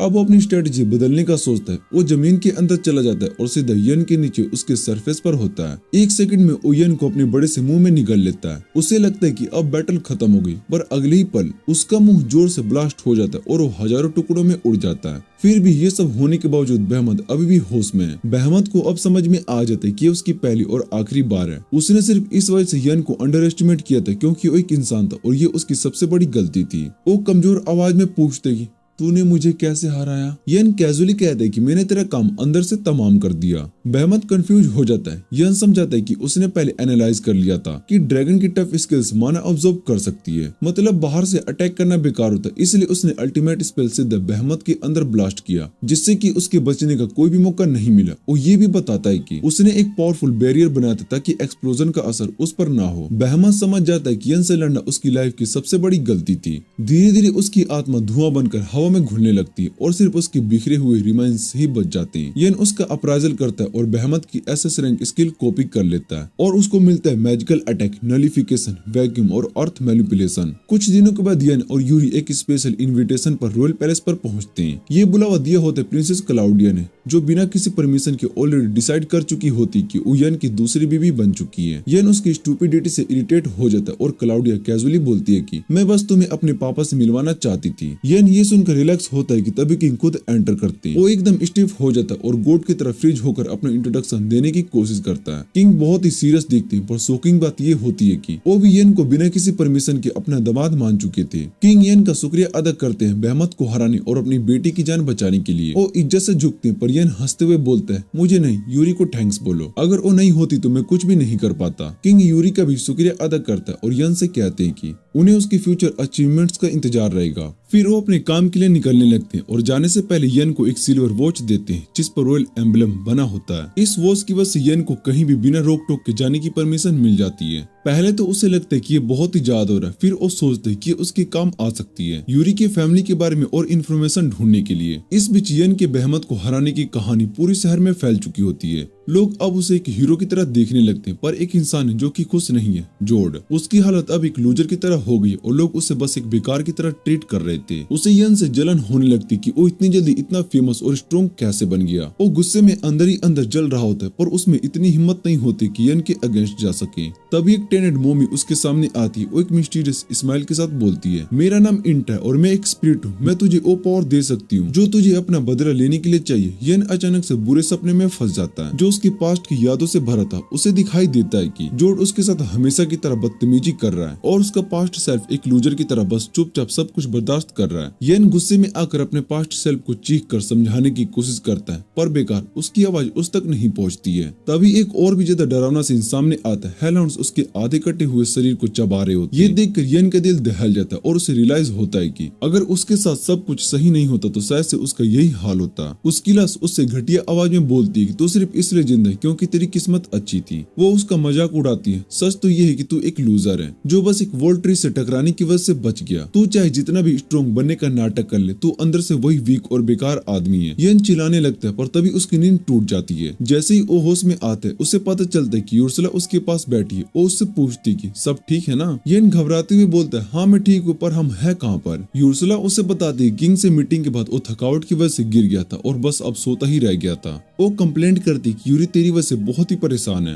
ये सुनकर यन तुरंत पूछते कि वो अभी कहाँ पर है। यूर्सला कैजुअली कहती कि यूरी और पिना मूड फ्रेश करने के लिए शहर घूमने के लिए गए। यन टेंशन में आ जाता, पर यूर्सला उसे रेस्क्यू करती है। रिलैक्स, मैं यूरी को रियल टाइम पर ट्रैक कर रही हूँ, अगर कुछ भी गड़बड़ होती है तो मैं तुरंत वहाँ पर पहुँच सकती हूँ। थोड़ा शांत होने के बाद यन अपनी नाइटमेयर की बात बताता है, पर वो अपने ही दिमाग की बैंड बजाने लगता है। उसका सपना जो कह रहा था वो सच ही था। वो कन्विंस हो जाता है क्योंकि उसकी स्ट्रेंथ सिर्फ उसकी किस्मत की देन है। अगर वो यूरी से नहीं मिलता तो शायद से आज भी वही बेकार इंसान होता। उसके अंदर एक अजीब सी गिल्टी बन जाती है, मैं सिर्फ एक यूजलेस आदमी जो कि सिर्फ लक की वजह से जीता है। दूसरी तरफ जोड एंटा की बातों को समझने की कोशिश कर रहा होता है। उसे यकीन नहीं हो रहा होता कि यन जैसे लूजर के अगेंस्ट लड़ने का कोई तरीका हो सकता है। एंटा उसके दिमाग में जहर घोल देती है तो सोचता है कि यन ने मेहनत की और ये पावर ले ली है ना। वो तो बस वर्ल्ड ट्री की वजह से बिना किसी मेहनत के ओपी बन गया। जोड उसकी बातें सुनकर और भी धधक जाता है। वो गुस्से से बोलता है कि मुझे भी वही पावर चाहिए, मैं भी स्पिरिट्स आइस चाहता हूँ। एंटा एक क्रीपी स्माइल देती है और करप्टेड वर्जन ऑफ आइस समन करती है। वो जोड के फोरहेड में उस इविल आई को डाल देती है और अगले ही पल जोड चीखने लगता है। उसका शरीर धीरे धीरे ट्रांसफॉर्म होने लगता है और उसके मसल्स भी बढ़ने लगते हैं। उसके अंदर एक डार्क एनर्जी बाहर आती है और धीरे धीरे वो एक शैतानी रूप ले लेता है। एंटा इस ट्रांसफॉर्मेशन को देखकर खुश हो जाती है। वो अपनी जुबान से अपनी लिप्स को क्रीपी तरीके से लिक करती है और हंसकी आवाज में बोलती है कि जा अपना बदला ले ले। जोड एक बुलंद चीख मारता और एक जंप से आसमान तक पहुंच जाता है। अब वो पहले से 1000 गुना ज्यादा फास्ट और स्ट्रॉन्ग महसूस कर रहा था।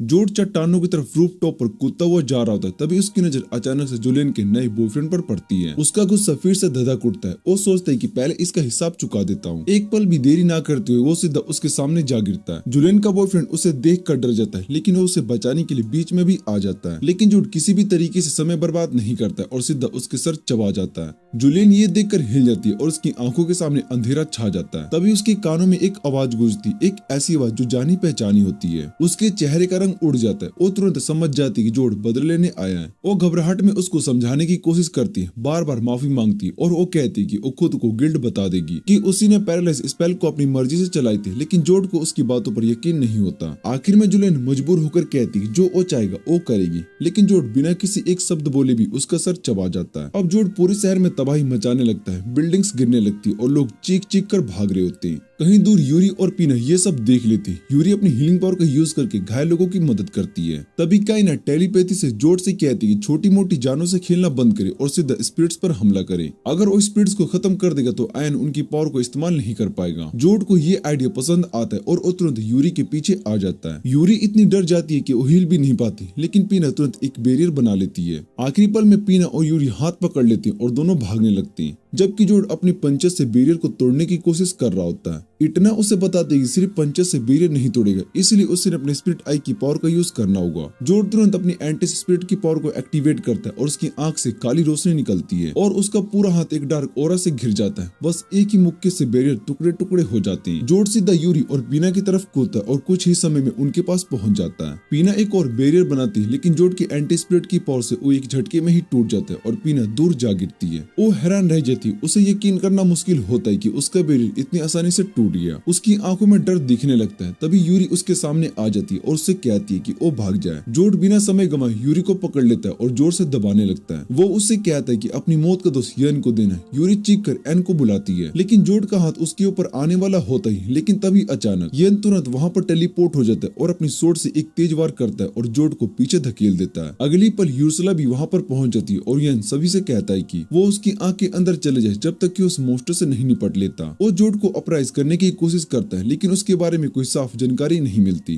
बस इतना ही पता चलता है कि वो एक आर्टिफिशियली क्रिएटेड शिमेरा है। यूर्सला भी उसे अपराइज करने की कोशिश करती है, लेकिन उसको भी कुछ दिखाई नहीं देता, क्योंकि इटरा ने उस पर एक हाई लेवल कंसीलमेंट स्पेल लगा रखा होता है। जोड गुस्से से धधक उठता है और उसे द एन पर झपटता है, लेकिन ये आसानी से उसकी वार को टाल देता है और उसे एक जोर से लात मारकर उसके पास घर में गिरा देता है। जोड तुरंत छत को तोड़कर बाहर आता है और अपनी तेजी से एक के बाद एक हमले करने लगता है। यन उन्हें रोकने की कोशिश करता है, लेकिन जैसे वो एक बैरियर बनाता है, जोड एक झटके में ही उसे तोड़ देता है। यन समझ नहीं पा रहा होता है कि आखिर ये क्या हो रहा है। तभी जोड हंसता है और वो पूछता है बस इतना ही तेरा दम है। उसकी आवाज सुनते यन का चेहरा एक पल के लिए बदल जाता है। ये आवाज, ये तो पहले भी कहीं सुना है। जोड फिर से बोलता है, उसकी आंख चमक रही होती है। मैंने भी खुद को इवोल्व किया जब से मुझे स्पिरिट आई की पावर मिली है। यन और भी ज्यादा कंफ्यूज हो जाता है और इसी का फायदा उठाकर जोड एक और जबरदस्त हमला कर देता है। वो यन को रूफ टॉप तक धकेल देता है। वहाँ पहुंचकर जोड अपने हाथ फैलाता है और कहता है कि इस पावर के साथ मुझे लगता है कि मैं इस दुनिया के सबसे ऊंचे मकाम पर पहुंच चुका हूँ। फिर वो नीचे इशारा करता है। जुलियन और उसकी बॉयफ्रेंड की लाश वहाँ पर पड़ी होती है। मैंने अपनी बेइज्जती का बदला ले लिया, वो कहता है, और तू भी मेरे जैसा ही है ना यन? तुझे भी मुझसे बदला लेना है ना? यन उसकी तरफ देखता है और बस एक ही जवाब देता है, हम दोनों एक जैसे नहीं है, मुझे कोई भी बदला नहीं लेना। तभी एक अजीब से साया उसके पीछे दिखाई देती। यन के अंदर की सारी इनसिक्योरिटीज, उसका दुख, उसका गुस्सा सब एक रूप लेकर उसके सामने खड़े हो जाते हैं। झूठ मत बोल यन, वो कहता है, तू चाहता है बदल लेना, सिर्फ एक बार अपने गुस्से को आजाद कर। यन अपने कान को बंद कर लेता है, लेकिन उस आवाज से छुटकारा नहीं पा सकता। ऊपर से जोड भी उसका मजाक उड़ा रहा होता है। यन अंदर ही अंदर टूटने लगता है, लेकिन तभी बस कर, यूरी सामने आ जाती है। उसकी आंखों में गुस्सा होता है। यन तेरे जैसा नहीं है जोड, वो कभी भी बदला लेने के सपने नहीं देखेगा। फिर यूर्सला भी सामने आती है। यन तुझे खुद पर भरोसा रखना होगा, तू सिर्फ ताकत में नहीं मन से भी बहुत ही मजबूत हो चुका है। यूरी मुस्कुराती है और मैं तुझ पर पूरा भरोसा करती हूँ। यन के मन में एक नई रोशनी जगती, वो अपनी इनसिक्योरिटीज का सामना करने के लिए तैयार हो जाता है। वो जोर से चिल्लाता है और एक तेज सुनहरी रोशनी उसके चारों तरफ फैल जाती है। उसके अंदर की सारी इनसिक्योरिटीज जलकर राख हो जाती है। जोड भी एक पल के लिए रुक जाता है, इतनी शक्ति। यूर्सला मुस्कुराती है, अब तुझे कोई नहीं रोक सकता येन। लेकिन जोड मानने वालों में से नहीं था, चाहे जो हो जाए मैं तुझे मार कर रहूंगा। वो एकदम झटकता है और एन की तरफ झपटता है। एन हिलता भी नहीं, वो सिर्फ उसके करीब आने का इंतजार करता है और जैसे ही जोड पहुंचता है, येन एक ही मुक्के में उसका पूरा शरीर रोड पर जा गिरता है। जोड हिलता डुलता है, उसे यकीन नहीं होता है हारा कैसे, लेकिन जब वो देखता है तो येन उसकी तरफ धीरे धीरे चलता आ रहा होता है। उसके चेहरे पर एक अजीब सी शांति होती है, जैसे वो जोड पर दया कर रहा हो। जोड गुस्से में आकर अटैक करने के लिए आगे बढ़ता है, लेकिन येन एक बैरियर समन करता है जो उसकी डार्क पावर को रोक देता है। यूर्सला जोड से कहती कि उसको सिर्फ थोड़ी सी पावर मिली है उस स्पिरिट से जो कि उसके पीछे, और इस हालत में ओयन को नहीं हरा सकता। जोड गुस्से में कायना से कहते कि उसको और पावर दे, और कायना खुशी खुशी उसकी बात को मान लेती है और इससे जोड और भी ज्यादा म्यूटेट हो जाता है। जोड येन से कहते कि वो सबसे स्ट्रॉन्ग है और उस पर अटैक करने के लिए दौड़ पड़ता है, लेकिन येन अपने स्वॉर्ड को समन करता है और एक पावरफुल स्लैश से उसका शरीर और उसके करप्टेड स्पिरिट आई को तोड़ देता है। लेकिन फिर भी जोड किसी तरह अटैक से बच जाता है। थोड़ी देर के बाद गार्ड्स वहाँ पर आते हैं और उसको अरेस्ट कर लेते हैं। येन उसको ले जाते हुए देखता है और वो सोचते हैं कि किसी ने जोड की कमजोरी और डिस्परेशन का फायदा उठाया है। रात को इटना उस करप्टेड स्पिरिट की आई का टूटा हुआ हिस्सा कलेक्ट करती है, जो कि असल में रिकॉर्डिंग डिवाइस होता है जो येन की पावर और स्किल के डाटा को इकट्ठा कर रहा था। वो येन की एबिलिटीज देखकर बहुत इम्प्रेस्ड होती है, लेकिन इस बात से थोड़ी डिसअपॉइंटेड भी होती है कि येन ने जानबूझकर अपनी पावर्स को रोका ताकि जोड की जान ना ले ले। लेकिन इटना ने जोड की मेमोरीज को सील कर दी है ताकि वो कोप्स को उसके बारे में कुछ भी ना बता सके। उसके बाद वो अपने बेस की तरफ चली जाती है और डीमन लॉर्ड से वादा करती है कि वो उसे किसी भी हाल में वापस जिंदा करेंगी। अगले दिन आयन चाय पी रहा होता है और तभी यूरी उसके पास आती है। वो थोड़ी शर्मा रही होती है और एक्साइटमेंट में फिटगट करती है और फिर एन से कहती है कि वो उसे किस करे। येन ये सुनकर शौक हो जाता है और पसीने पसीने हो जाता है, क्योंकि उसने अपने सपने में भी कभी किसी लड़की को किस नहीं किया था। और यूरी से कहता है कि उसका मजाक बंद करे, लेकिन यूरी सीरियसली कहती है कि ये एक रिचुअल है जो कि एक स्पिरिट और उसके गार्डियन के बीच में कॉन्ट्रैक्ट बनाता है। तभी यूर्सला भी काउच के पीछे आ जाती है और वो खुद इस बात से खुश नहीं होती, लेकिन कंफर्म करती कि यूरी जो कह रही है वो सच है। वो एक्सप्लेन करती कि अब तक येन सिर्फ एक गार्डियन इन ट्रेनिंग था और उसका कनेक्शन यूरी के साथ स्टेबल नहीं था, जिसकी वजह से कभी भी उसका माना ज्यादा स्ट्रॉन्ग हो जाता था और कभी वीक, जो यूरी के लिए बहुत ही डेंजरस था। अब जब येन अवेकन हो चुका तो यूरी को उसके साथ कॉन्टैक्ट फॉर्म करना चाहिए ताकि उसका कनेक्शन स्टेबल हो सके। येन उसको समझाता है और वो सोचता है कि अगर वो यूरी के हाथ पर एक छोटी सी किस कर दे तो शायद से कॉन्टैक्ट बन जाएगा। लेकिन तभी पीना और कीरो वहाँ पर आ जाते और वो मजे लेने लगते हैं। वो कहते कि येन को एक सिंपल किस नहीं बल्कि एक फुल स्मोच करना चाहिए जिसमें कि थोड़ी सी टंग एक्शन भी हो। येन गुस्से में कहते कि अगर वो ये सब देखना चाहते तो उसका जाकर ओनली फैंस सब्सक्राइब करे सिर्फ 39 रुपए में। यूर्सला उन्हें डांट देती है और वो कहती कि येन और यूरी को थोड़ा प्राइवेसी दो।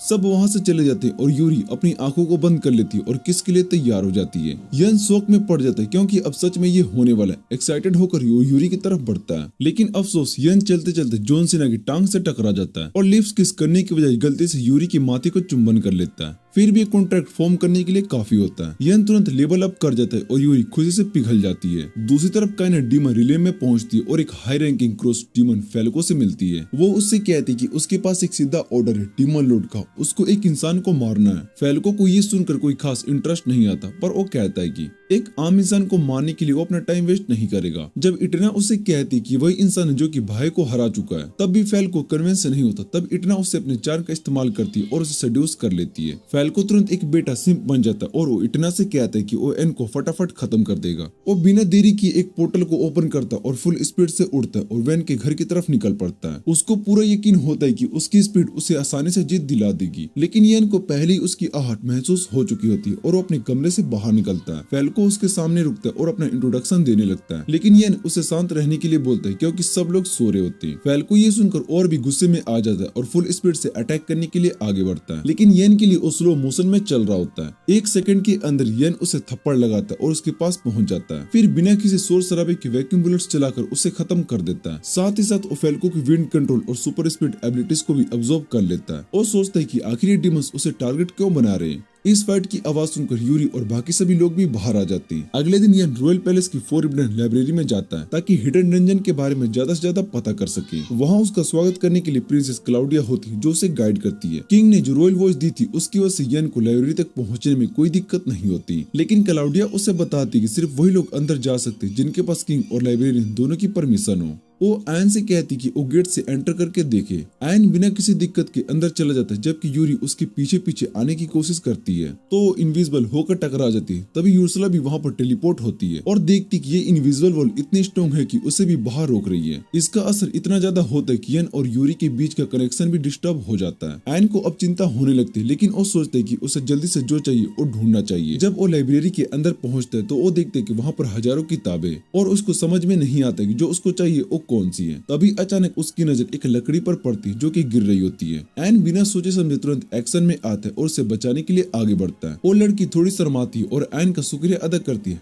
एन उससे पूछती है कि तुम गिरी कैसे। वो बताते है कि वो लाइब्रेरी के टॉप पर बैठी किताब पढ़ रही थी और उसमें इतनी खो गई कि उसे पता ही नहीं चला कि वो कब नीचे गिरी। फिर वो मैजिक का यूज करके अपनी किताब वापस जगह पर रख देती है और अपना परिचय देती है। उसका नाम एलिस है और वो यहाँ की लाइब्रेरियन है। एलिस कहती कि उसे इस जगह की हर किताब का लोकेशन पता है। एन तुरंत उससे पूछती क्या उसकी मदद कर सकती है। वो बताता है कि उसे एक किताब चाहिए जो कि हिडन डंजन के बारे में हो, ताकि वो एक खास इंसान को उसकी फैमिली से मिलवा सके। ये सुनते ही एलिस थोड़ी सी उदास हो जाती है, लेकिन वो एन को किताब दे देती है और फिर एक अजीब सा सवाल पूछती यूरी कैसी है। एन हैरान हो जाता है कि एलिस को यूरी के बारे में कैसे पता चला। तब एलिस बताती है कि वो भी वर्ल्ड ट्री स्पिरिट्स में से एक है और उसे एन की आंखों से यूरी का स्पिरिट कोर दिखाई दे रहा होता है। एन ये सुनकर हिल जाता है, लेकिन तभी अचानक एलिस का गार्डियन आयाइका वहाँ पर आ जाता है और उसे डांटने लगता है कि उसने पहले क्यों नहीं बताया कि लाइब्रेरी में एक मेहमान आया। लेकिन आयन और आयाइका की बात तुरंत जम जाती। फिर आयाइका बताता है कि एलिस की बहन लाइब्रेरी के बाहर इंतजार कर रही है। आयन ये सुनकर सोचता है कि बाहर जाकर उनसे मिले, लेकिन आयाइका उसे रोकता है। वो कहता है कि ये लाइब्रेरी रॉयल प्लेस के अंदर नहीं है, बल्कि एक हिडन डंजन जो कि सिर्फ एक स्पेशल पोर्टल से एक्सेस होता है। वो समझाता है कि ये पोर्टल बहुत ही स्ट्रिक्ट है और सिर्फ वही इंसान अंदर जा सकता है जिसे किंग और एलिस की परमिशन मिली हो। अगर यूरी और पीनट जबरदस्ती अंदर घुसने की कोशिश करे तो वर्ल्ड ट्री स्पिरिट और लाइब्रेरी के बीच का पूरा कॉन्टेक्ट टूट जाएगा। एआई का साफ कहता है कि अगर एन चाहता है कि उसकी लड़की एलिस से मिल सके तो उसे हिडन डंजन का असली लोकेशन ढूंढना होगा और उसे सही से क्लियर करना होगा। एन एक और सोल्यूशन सजेस्ट करता है कि क्या मैं एलिस को लाइब्रेरी के बाहर लेकर जा सकता हूँ, लेकिन एआई का तुरंत मना कर देता है। वो कहता है कि ये पॉसिबल नहीं है। एलिस एक वीकलिंग है जो कि लड़ नहीं सकती और उसका लाइब्रेरी से बाहर जाने का कोई इरादा भी नहीं है। एलिस ये सुनकर और भी उदास हो जाती है और एन उसके करीब जाता है और समझ जाता है कि वो अननोन वर्ल्ड से डर रही है। वो उससे बताता है कि मैं भी पहले ऐसा नहीं था, लेकिन यूरी और दूसरे की मदद से मैं स्ट्रॉन्ग और कॉन्फिडेंट बना। फिर वो एलिस से वादा करता है कि अगर तुम दुनिया देखना चाहती हो तो मैं तुम्हें हर चीज से प्रोटेक्ट करूंगा, मैं हमेशा तुम्हारा सपोर्टर बना रहूंगा। एलिस ये सुनते ही थोड़ा शर्मा जाती है और फिर एन उससे कहता है कि वो कल उससे दोबारा मिलेंगे जब उसे हिडन डंजन के एंट्रेंस मिल जाएगा। अगले दिन जब एआई का एलिस की देखभाल कर रही थी तो उससे पूछती क्या वो बाहर जाना चाहती है। उसे पता है कि एलिस थोड़ी डरी हुई, लेकिन उसके चेहरे से आसानी से समझा जा सकता है कि उसे बाहर जाने का मन है। तभी एलिस कहती कि उसे एन से पहली नजर में ही प्यार हो गया था और जो कुछ भी अभी हो रहा है वो बिल्कुल वैसे ही जैसा कि उसने किताबों में पढ़ा था, लेकिन अभी भी वो श्योर नहीं है कि उसे बाहर जाना चाहिए या फिर नहीं। एआईका उसे हिम्मत देती है और वो कहती कि उसे अपने पर भरोसा करना चाहिए और उसके साथ जाना चाहिए। अगर सब कुछ ठीक नहीं होता तो वो भी हमेशा वापस जा सकती। तभी एन रॉयल प्लेस के रास्ते लाइब्रेरी आ जाता है क्योंकि उसे अभी तक हिडन डंजन का एंट्रेंस नहीं मिला होता है। एआईका एलिस की पीठ थपथपाती है और उससे कहती कि एन पर भरोसा करना चाहिए। साय एलिस धीरे से एन से रिक्वेस्ट करती कि उसे बाहर की दुनिया दिखाए। ये सुनकर एन बिना किसी झिझक के उसकी अपनी बाहों में उठा लेता है और एक लंबी छलांग मारकर लाइब्रेरी से सीधा हिडन डंजन में पहुंच जाता है। एआईका भी उनके पीछे वहां पर पहुंचती और एलिस का स्पिरिट कोर एन को देती है ताकि वो भी उसके साथ वहां पर आ सके। साथ ही वो एक अपना क्लोन भी बना देती है क्योंकि वो यूर्सला की तरह टेलीपोर्ट नहीं हो सकती। अब एन और लड़की टीम हिडन डंजन एक्सप्लोर करना शुरू करती है। एलिस की स्टेमिना काफी कम होती, इसलिए आधे रास्ते तक एन उसको अपनी पीठ पर उठा लेता है। बिना यूर्सला की मदद से भी एन मोस्टर से लड़ता रहता है। एक समुराई बॉस से लड़ने में उससे थोड़ी दिक्कत होती है, लेकिन आखिर में वही जीतता है। जब सब एग्जिट गेट तक पहुंचते तो एलिस थोड़ी उदास लगती क्योंकि उसे लगता है कि बाहर जाने के बाद एन उसे नहीं उठाएगा। ये देखकर एन उसे कहता है कि अगर उसे कभी भी उठाए जाने का मन हो तो वो बस कह देना। ये सुनकर एलिस इतनी खुश हो जाती कि आई क्या उन दोनों के बीच की बढ़ती हुई केमिस्ट्री को देखकर फैनगर्ल बन जाती है। थोड़ी देर के बाद एन घर पहुंचते जहाँ पर यूरी एलिस को देखती उसे गले लगाने लगती है, पर एलिस उसे दूर धकेल देती क्योंकि उसे लोगों का टच पसंद नहीं है। दूसरी तरफ यूर्सल एआईका के सामने थोड़ी स्टिफ हो जाती है क्योंकि वो गार्डियन हायरार्की में उसकी सीनियर होती है। यूरी फिर आयन को टाइटली गले लगा लेती क्योंकि उसने उसकी बड़ी बहन को बाहर निकाला। ये देखकर एलिस जेलस हो जाती है और पीना उसकी बात को समझ जाती है और एलिस को दूर चलने के लिए कहती है। एन को टाइट हक कर लेती है, फिर मजाक में कहती कि एन का एक हाथ अभी फ्री है और जैसे यूरी उसे पकड़ने के लिए जाती है, एलिस फटाफट आगे आकर एन के हाथ से चिपक जाती है। पीना उसका मजाक उड़ाती है और एन सोचता है कि अब उसकी लाइफ और भी मुश्किल होने वाली है, क्योंकि अब सिर्फ उसको वर्ल्ड ट्री स्पिरिट की ही नहीं बल्कि उनकी माओ को भी संभालना पड़ेगा। उन सब से बचने के लिए एन सीधा सौना में भाग जाता है, लेकिन ये लड़कियां भी पीछे पड़ जाती है और वहाँ से उसका पीछा करती है। वहाँ पर सब एन से पूछने लगते कि उसे एलिस पसंद है। एन कितनी भी कोशिश कर ले वो इनसे नहीं बच सकता, लेकिन तभी यूर्सला आगे आती है और सभी को बताती है कि किसी को भी किसी से पर्सनल सवाल नहीं पूछना चाहिए। आयन उसे बचाने के लिए यूर्सला का शुक्रिया अदा करता है, लेकिन उसे पता नहीं होता कि अब एक नया प्रॉब्लम उसका इंतजार कर रहा है। आयन को डर लगता है कि अगर ये स्टेमी ब्यूटीज उसके आसपास रही तो कहीं उसका वर्ल्ड ट्री राइस ना हो जाए। वो लड़कियों से कहते हैं कि उसे और ज्यादा हीट बर्दाश्त नहीं हो रही, इसलिए वो सौना से निकलने लगता है। लेकिन तभी अचानक एलिस उस पर गिर जाती है। आयन देखते है कि उसे यहाँ पर रहने में दिक्कत हो रही है। वो उससे कहता है कि अगर उसे तकलीफ हो रही तो उसे अपने आप को फोर्स करने की जरूरत नहीं है। एलिस धीरे से कहती है कि चाहे जो भी वो हमेशा उसके साथ रहेगी, लेकिन उसकी बहनें समझाती कि ये बात उनसे ही कह रही है। वो तुरंत उससे चिपक जाती है और वो कहती कि अब वो हमेशा साथ एडवेंचर पर जाएंगे। गार्डियंस को समझ में आ जाता है कि इन लड़कियों ने एलिस का कन्फेशन ब्लॉक कर दिया, लेकिन उन्हें इसमें ज्यादा दखल देना पसंद नहीं होता। इसके बाद आयन सीधा उर्सुला के पास जाता है और उसे कहते है कि वो एलिस के स्पिरिट को उसकी आंख में डाल दे। उर्सुला मान जाती है, फिर याइका उसको अपना सेज स्टोन दे देती है ताकि आयन उसकी पावर को भी यूज कर सके। उर्सुला दोनों चीजें आयन के अंदर ऑब्जर्व करवा देती है। एलिस ये देखकर बहुत ही खुश होती है और उसकी तरफ चलने लगती है, लेकिन तभी उसका पैर फिसल जाता है। गिरने से बचने के लिए वो आयन का सहारा लेने लगती है, लेकिन गलती से उसका पैंट खींच देती है और सबके सामने मार्शल वुड का दर्शन हो जाता है। अगले दिन आयन जस्पर और मेघान से मिलने के लिए जाता है। वो बताते कि उनके पास राजा की एक स्पेशल रिक्वेस्ट आई है जो कि सिर्फ आयन ही पूरा कर सकता है। रिक्वेस्ट कुछ डीमन से जुड़ी हुई है जो कि एक हीरो के बनाए डायमेंशनल बैरियर की वजह से हमेशा के लिए ह्यूमन रिलेम से निकाल दिए गए थे, लेकिन अब कुछ डीमंस एक जगह रैग टेरिटरी पर हमला कर रहे हैं। कोई भी नॉर्मल एडवेंचरर उनसे लड़ नहीं सकता। जस्पर और मेघान आयन से कहते हैं कि वो इनसे पहले निपट ले जब तक कि ये और लोगों को नुकसान ना पहुंचाए। आयन तुरंत अपनी हैरम का एक मीटिंग बुलाता है और वो डिसाइड करते कि वो ये मिशन एक्सेप्ट करेगा। इसी बीच रैग टेरिटोरी में कुछ लोग स्टोन हेंज की तरफ जा रहे होते हैं। एक खुश मिजाज लड़की मिया अपने पिता से पूछती कि वो लोग कहाँ जा रहे हैं। उसका पिता घबराहट में कहते कि वो उसकी माँ से मिलने के लिए जा रहे हैं जो कि अब स्वर्ग में। सब लोग स्टोन हेंज के सामने रुकते हैं, तभी अचानक एक हाइड्रा डिमन पत्थरों के बीच से बाहर आता है। मिया का पिता उसे आगे बढ़ने के लिए कहता है क्योंकि उसका मानना होता है कि हाइड्रा उसे उसकी माँ के पास ले जाएगा, लेकिन मिया सच्चाई जानती थी क्योंकि उसे पता चल चुका होता है कि उसे बलि चढ़ाने के लिए यहाँ पर लेकर आया गया है। लेकिन फिर भी वो हिम्मत दिखाती है और पूरे गांव की रक्षा करने के लिए अपनी जान देने के लिए तैयार हो जाती है। लेकिन जैसे ही हाइड्रा उसे निगलने लगता है उसके पिता का मन बदल जाता है। वो हाइड्रा से विनती करता है कि वो उसे छोड़ दे और उसकी जगह पर उसे खा ले।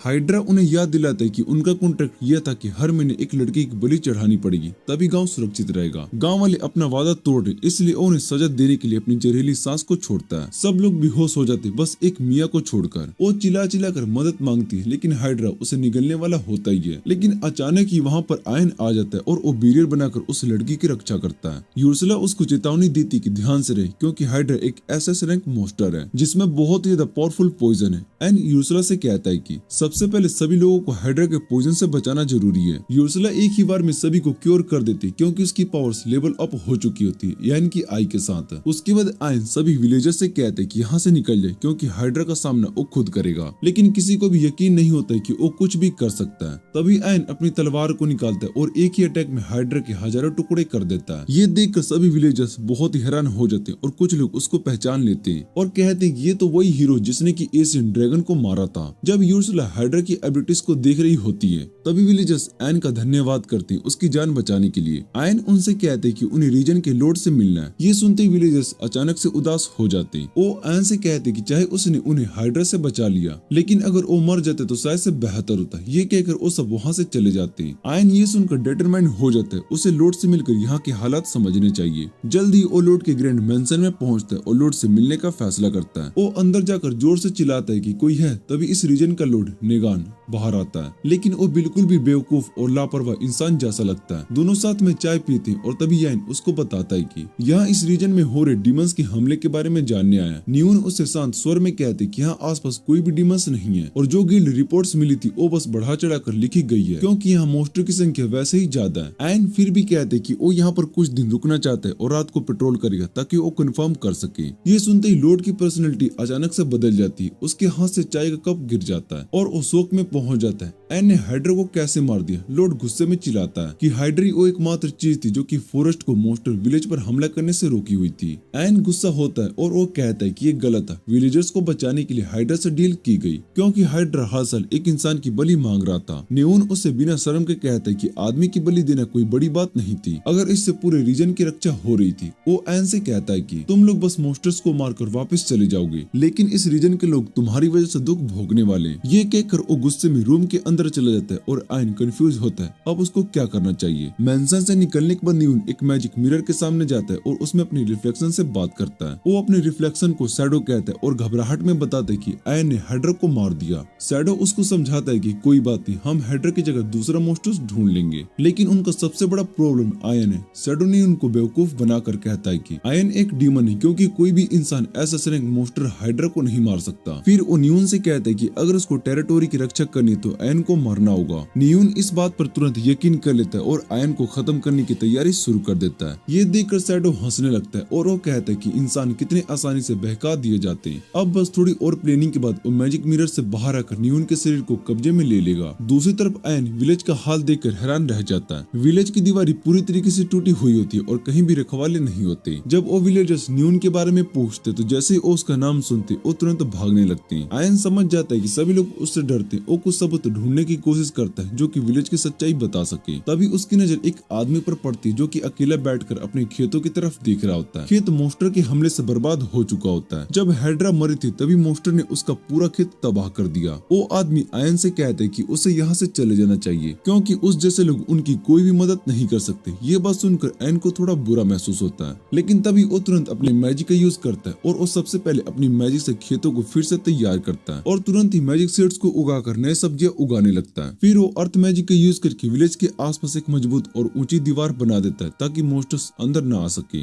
ये सब देखकर फार्मर बिल्कुल शॉक्ड हो जाता है। आयन उससे कहता है कि अभी हार मान लेने का समय नहीं आया। ये सुनकर फार्मर जोर जोर से हंसने लगता है क्योंकि उसके शब्दों ने निगान की पिता की याद दिला दी थी। फार्मर कहता है कि पहले का जो लॉर्ड था वो एक ईमानदार और हिम्मत वाला इंसान था, लेकिन जैसे ही वो मरा और उसका बेटा निगान लॉर्ड बना सब कुछ खत्म हो गया। नेओन के पावर में आते ही हाइड्रा यहाँ पर आया और उसने बिना सोचे समझे उसके साथ एक कॉन्ट्रैक्ट कर लिया। उसने विलेज की सुरक्षा के लिए रकम देना बंद कर दी, लेकिन टैक्सेस इतने बढ़ा दिए कि लोग तड़प गए और जो भी उसके खिलाफ आवाज उठाता वो हमेशा के लिए गायब हो जाता। धीरे धीरे सबने उम्मीद छोड़ दी, लेकिन अब उसे लगता है कि आयन की वजह से अब एक नए भविष्य की शुरुआत हो चुकी है। ये सुनकर आयन इमोशनल हो जाता है, लेकिन तभी अचानक से एलिस की एबिलिटी एक्टिवेट हो जाती है और आयन देख लेता है कि एक बड़ा मॉन्स्टर का झुंड विलेज की तरफ बढ़ रहा है। तभी यूरी वहाँ पर आकर पूछती क्या सब कुछ ठीक है। आयन उससे कहता है कि वो सब मॉन्स्टर को खत्म कर देगा ताकि कोई भी विलेज को नुकसान न पहुंचा सके। वो तुरंत दीवार पर चढ़ता है और वो देखते कि हजारों मॉन्स्टर्स विलेज की तरफ दौड़ रहे हैं। ये देखकर पहली बार आयन घबरा जाता है क्योंकि ये लड़ाई उसके लिए आसान नहीं होने वाली। जैसे ही वो नीचे उतरता है यूरी उसके पीछे अगर पूछती कि अब क्या करेंगे, और सच कहूं तो आयन को खुद भी नहीं पता होता, लेकिन जब वो विलेजर्स की उम्मीद को हारते हुए देखता है तो वो फैसला करता है कि चाहे जो भी हो जाए वो उनकी रक्षा करेगा। आयन यूरी को अपने आंख के अंदर जाने के लिए कहता है और फिर एक जोर का जंप लगाता है। ऊपर से एक बड़ी वैक्यूम बुलेट रिलीज करती ताकि कुछ मॉन्स्टर को खत्म कर सके और बाकी को डरा सके, लेकिन वो प्लान काम नहीं करता और मॉन्स्टर बिना किसी देरी के विलेज की तरफ आगे बढ़ने लगते हैं। अचानक से कुछ मॉन्स्टर्स आयन की तरफ तेज गति से लीप मारते और वो उनके पहले अटैक से बच जाता है। ये मंकी जैसे दिखने वाले मॉन्स्टर जितना सोचा था उससे भी ज्यादा फास्ट और चालाक होते हैं। वो हवा में एक दूसरे का हाथ पकड़ लेते और एक कॉम्बो अटैक करते जिससे कि उनकी स्पीड और बढ़ जाती है। आयन तुरंत अपनी सुपर अप्राइजल स्किल एक्टिवेट करते हैं जिसकी मदद से वो सब कुछ स्लो मोशन में देख पाता है। फिर वो अपने एक पावरफुल अटैक से उन सभी मॉन्स्टर को हरा देता है। उसके बाद वो एक बैरियर क्रिएट करता है ताकि कुछ मॉन्स्टर्स को रोक सके और उन्हें एक बड़ी वैक्यूम बुलेट से खत्म कर देता है, लेकिन तभी कुछ मॉन्स्टर्स चुपके से उसके पीछे आ जाते हैं। आयन तुरंत एक और स्किल का यूज करता है और अपने क्लोन्स मॉन्स्टर्स के पीछे क्रिएट कर देता है। फिर वो स्टील थ्रेड्स का इस्तेमाल करता है, उन सभी को काट देता है। विलेजर्स जो अब तक मॉन्स्टर से भाग रहे होते हैं और रुक जाते हैं और शौक में आकर आयन को देखने लगते हैं। वो विश्वास नहीं कर पाते कि एक अकेला इंसान इतने सारे मॉन्स्टर का सामना कर रहा है, पर उन्हें ये नहीं पता होती कि आयन अपनी लिमिट्स को पुश कर रहा है। यूर्सुला उसे वॉर्न करती कि अगर उसने ऐसे ही फाइट किया तो वो गिर जाएगा, लेकिन आयन विलेज को बचाने के लिए पूरी तरीके से तैयार होता है। वो अपनी तलवार को समन करता है और ऐसे स्टेंस लेता है जिससे कि वो एक ही बार में सभी मॉन्स्टर को हरा सके, लेकिन यूर्सुला उसे रोकने की कोशिश करती क्योंकि अगर उसने ये अटैक किया तो उसका शरीर ज्यादा देर तक नहीं टिक पाएगा। आयन हार मानने से इनकार कर देता है चाहे मॉन्स्टर्स उस पर एक साथ ही क्यों न अटैक कर रहे हो। वो अपनी तलवार को पूरी शक्ति से खींचता है और एक तेज अटैक मार देता है। सारे मॉन्स्टर को एक ही स्ट्राइक में खत्म कर देता है और उस अटैक के साथ ही वो अपनी लिमिट पार कर लेता है और जमीन पर गिर जाता है। तभी यूरी उसकी आंख से बाहर आती है और उसको अपनी होली वाटर से हील करने लगती है। लेकिन आयन ने अपने शरीर को इतना नुकसान पहुंचाया होता है कि होली वाटर को भी उसे ठीक करने में थोड़ा वक्त लगता है। जब उसको थोड़ा बेटर महसूस होता है तो वो यूरी का शुक्रिया अदा करने के लिए उठता है, पर उसके सामने यूरी नहीं एक लड़की मिया खड़ी होती है जो खुशी से उसकी तरफ कूदती है और सभी को भगवान कहकर पुकारती है। बाकी विलेजर्स वहाँ पर पहुंच चुके होते हैं और आयन का धन्यवाद करते हैं कि उसने एक बार फिर उनकी जान बचाई। लेकिन जो फार्मर उसकी मदद कर चुका था उसके मन में कुछ और ही चल रहा होता है। वो सभी विलेजर्स से पूछते हैं कब तक वो सब डर के साए में जीते रहेंगे। वो कहते हैं कि हमने अपनी जान नियोन के हाथों में सौंप दी है, लेकिन आखिरकार हमें एंड में जाकर हाइड्रा के लिए बलि देनी पड़ी। हम सभी अपनी परिस्थिति को सुधारने के लिए कुछ भी नहीं कर सकते। और जब आयन अकेली हजारों मोस्टर से लड़ रहा होता तो हम सब बस उसको दूर से देख रहे थे। वो आदमी सभी विलेजर्स को इंस्पायर करता है कि वो अपनी जिंदगी और जिम्मेदारी खुद ले और डर के साए में जीना छोड़ दे। सभी विलेजर्स जोश में आ जाते हैं, उस आदमी का साथ देते हैं और आयन ये देखकर बहुत ही इमोशनल हो जाता है। वो यूरी से कहने लगते कि ये बिल्कुल वैसा ही है जैसे कि उसने उसे बचाया था। तब भी उसने आयन की जिंदगी को बचाया था और उसने अपनी जिंदगी को अपने तरीके से जीने का हौसला दिया।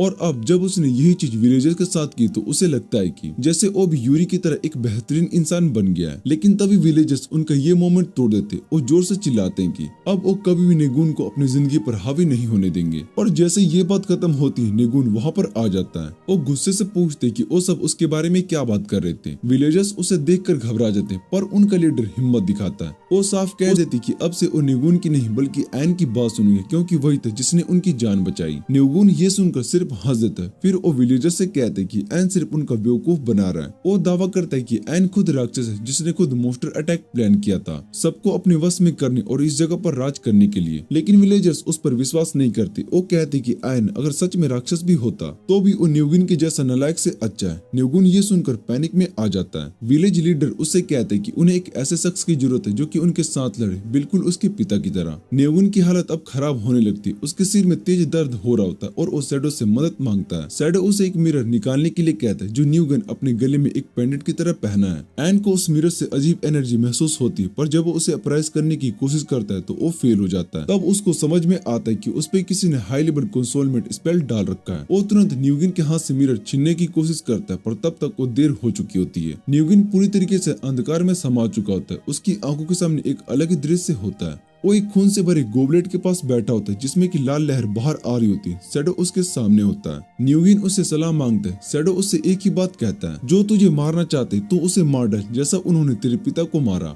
न्यूगिन ये सुनकर कंफ्यूज हो जाता है। तब शैडो उसे उसके पिता की असली मौत याद दिलाने का फैसला करता है। बचपन में न्यूगिन अपने पिता को अपना आदर्श मानता था। वो एक ऐसे शख्स थे जो कि सबसे प्यार करते थे और सब उनकी इज्जत करते थे। न्यूगिन भी उनकी तरह बनना चाहता था, लेकिन उसका शरीर कमजोर था। विलेज के बच्चे उसके खेलना नहीं चाहते थे क्योंकि उन्हें लगता था कि उसकी बीमारी उन तक पहुंच जाएगी। न्यूगिन इस बात से टूट गया था और फिर एक दिन उसने कुछ लोगों को ये बात करते हुए सुना कि न्यूगिन को उनका लोड एक डंपस्टर में छोड़ा हुआ मिला था, इस वजह से वो उनसे अलग दिखता था। ये सुनकर छोटे न्यूगिन का दिल टूट गया और वो वहाँ से भाग गया। दौड़ते दौड़ते वो एक पल में गिरता है और आंखों से आंसू बह रहे थे। तभी शैडो ने इस कमजोरी का फायदा उठाया और उसके सामने एक पैडल के रिफ्लेक्शन में पहली बार दिखाई दिया। न्यूगिन अपनी परछाई से बात करता देख बहुत ही हैरान हो गया था। तभी शैडो ने उससे कहा कि उसका काल्पनिक दोस्त है क्योंकि उसके पास कोई भी असली दोस्त नहीं है। न्यूगिन ने इस बात पर बिना सोचे समझे यकीन कर लिया क्योंकि उसके पास सच में दोस्त की जरूरत थी। उसके बाद शैडो ने उससे वादा किया कि वो उसके बारे में किसी को भी नहीं बताएगा। उस दिन के बाद न्यूगिन अपना सबसे ज्यादा वक्त शैडो के साथ बिताने लगा। एक दिन उसने देखा कि उसके पिता काफी बीमार लग रहे थे और ये देखकर वो परेशान हो गया। तभी शैडो ने अपनी असली चाय बनाई। उसने न्यूगिन से कहा कि अगर अपने पिता के लिए एक औषधि वाली चाय बनाएगा तो उनकी तबीयत सुधर जाएगी। न्यूगिन ने बिना सोचे समझे शैडो की बात मान ली और एक एंटी फैटिग जड़ी बूटी से चाय बनाकर अपने पिता को रोज पिलाने लगा। पर दिन ब दिन उनकी तबीयत और बिगड़ती गई और एक दिन उनकी मौत हो गई। न्यूगिन अपने पिता की मौत से टूट गया था और उसे ये भी डर था कि वो गांव का ध्यान कैसे रखेगा। पर तभी शैडो ने कहा कि वो उसकी मदद करेगा और सब कुछ परफेक्टली हैंडल करेगा।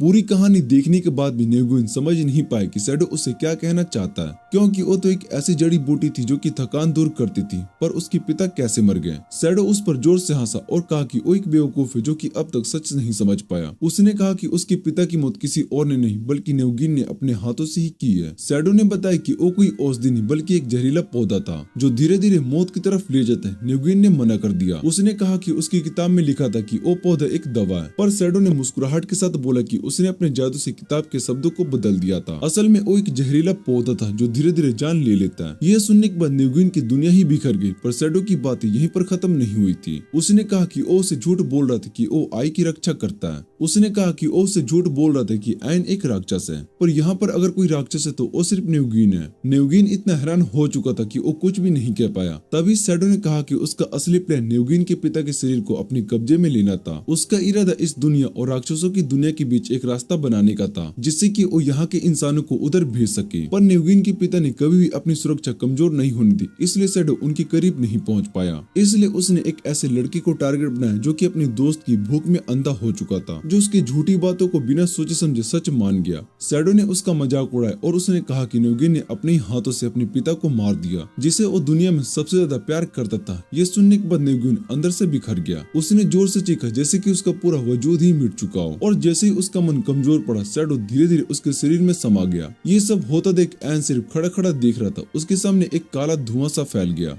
जो धीरे धीरे शांत होने लगा, और जब धुआं हटा तो उसके सामने जो आदमी खड़ा था वो मुन नहीं था। आयन ने उसे देखा और गुस्से में पूछा कि आखिर तू है कौन।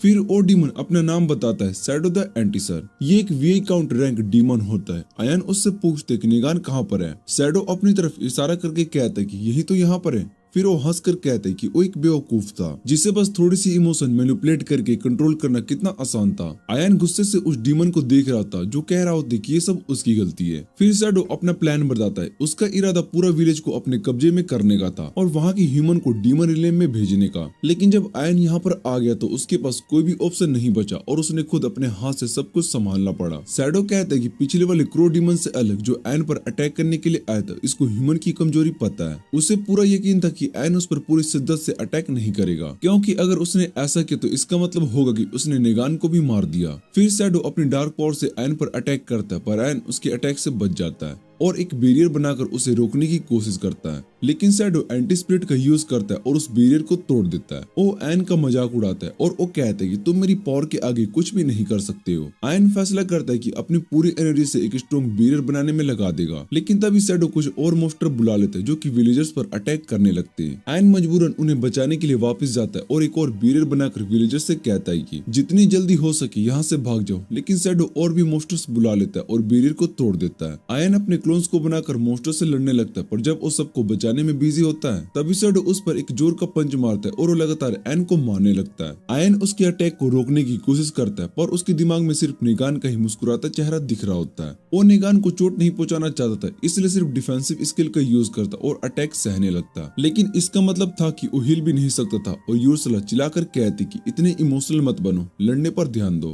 पर आयन अब भी सोच रहा होता है कि ऐसा कौन सा तरीका है जो कि निगान को बिना नुकसान पहुंचाए शैडो को हरा सके। शैडो ये देखकर मजा लेने लगता है और वो हंसकर कहता है, बड़े आए हीरो बने, तुम्हें बस एक फैसला लेना है, या तो मुझे मारो या सबकी मौत देखो। पर आयन मना कर देता है। वो कहता है कि अगर मैं एक इंसान की बलि देकर 100 लोगों की जान बचा सकता हूँ तो मैं भी उसी बेवकूफ निगान के जैसा ही हो जाऊंगा। फिर वो जोर से चिल्लाता है, निगान होश में आओ। पर शैडो फिर से हंसने लगता है। वो कहता है कि वो कब का चुप हो चुका है, तुम जितनी भी चीख लो वो वापस नहीं आएगा। शैडो एक बार फिर से आयन को पमेलिंग करने लगता है, पर आयन बिना रुके उसकी तरफ बढ़ता जाता है। उसके शरीर पर बहुत ही गहरी गहरी चोटें होती है, पर वो रुकता भी नहीं है। यूर्सला और बाकी सब चिल्लाकर उसे रोकने की कोशिश करते, पर आयन उनकी बात नहीं सुनता और शैडो उसे आते देख घबराने लगता है। तभी आयन उसके कॉलर को गुस्से से पकड़ लेता है और वो कहता है कि मैं निगान को भी बचाऊंगा और सभी को। और फिर एक जोर का हेडबट मारता है। शैडो का शरीर झटके से पीछे जाता है और वो बेहोश होकर नीचे गिर जाता है। आयन जोर से निगान का नाम चिल्लाता है। उसकी आवाज सीधा निगान के कान के अंदर तक पहुंचती है, जहाँ वो अंधेरे में बैठा होता है, खुद को दोष दे रहा होता है। निगान अपनी आवाज को इग्नोर करने की कोशिश करता है, पर आयन फिर से कहता है, सोच तू अपने टेरिटोरी को इतना बचाना क्यों चाहता था। निगान बीते हुए वक्त के बारे में सोचने लगता है। उसके दिमाग में बचपन की यादें लौट आती है। वो हमेशा से अपने पिता की तरह बनना चाहता था, पर फिर उसे एहसास होता है कि उसके सपने के पीछे एक और गहरी वजह थी। वो सिर्फ अपनी ताकत के लिए नहीं बल्कि अपनी प्रजा की खुशी के लिए सब कुछ कर रहा था, बिल्कुल अपने पिता की तरह। ये याद आते ही उसकी आंखों से आंसू बहने लगते हैं, लेकिन जितना वो सोचता है उतना ही उसे महसूस होता है कि उसने सब कुछ बर्बाद कर दिया है। उसे लगता है कि उसकी गलतियों की कोई माफी नहीं है, पर साथ ही उसे ये भी समझ में आता है कि अगर अब वो सिर्फ बैठकर रोते ही रहा तो लोगों की जान जा सकती है। वो फैसला करता है कि अब और नहीं, जो गलतियां हो चुकी है उनको सुधारने का सिर्फ एक ही तरीका है, आगे बढ़ना। धीरे धीरे वो अंधेरे से बाहर चलने लगता है। दूसरी तरफ शैडो अचानक से होश में आता है और तुरंत आयन से दूर हट जाता है और कहता है कि तुम चाहे जो कर लो, निगान को नहीं बचा सकते हो। फिर वो अपनी शैडो लिम्ब से आयन पर अटैक करता है दोबारा से, लेकिन अचानक उसका शरीर हिलना बंद हो जाता है। उसकी आंखों में डर आ जाता है। ये क्या हो रहा है? उसे महसूस होता है कि निगान अंदर से लड़ रहा है। शैडो चीखता है, बेकार है, जो मर्जी कर लो, मैं तुम्हारा शरीर नहीं छोड़ने वाला हूँ। पर निगान शांत आवाज में कहते हैं, मुझे कोई फर्क नहीं पड़ता। और उसी पर निगान अपने शरीर का कंट्रोल वापस ले लेता है। वो धीरे से मुस्कुराता है, आयन की तरफ देखता है और कहता है कि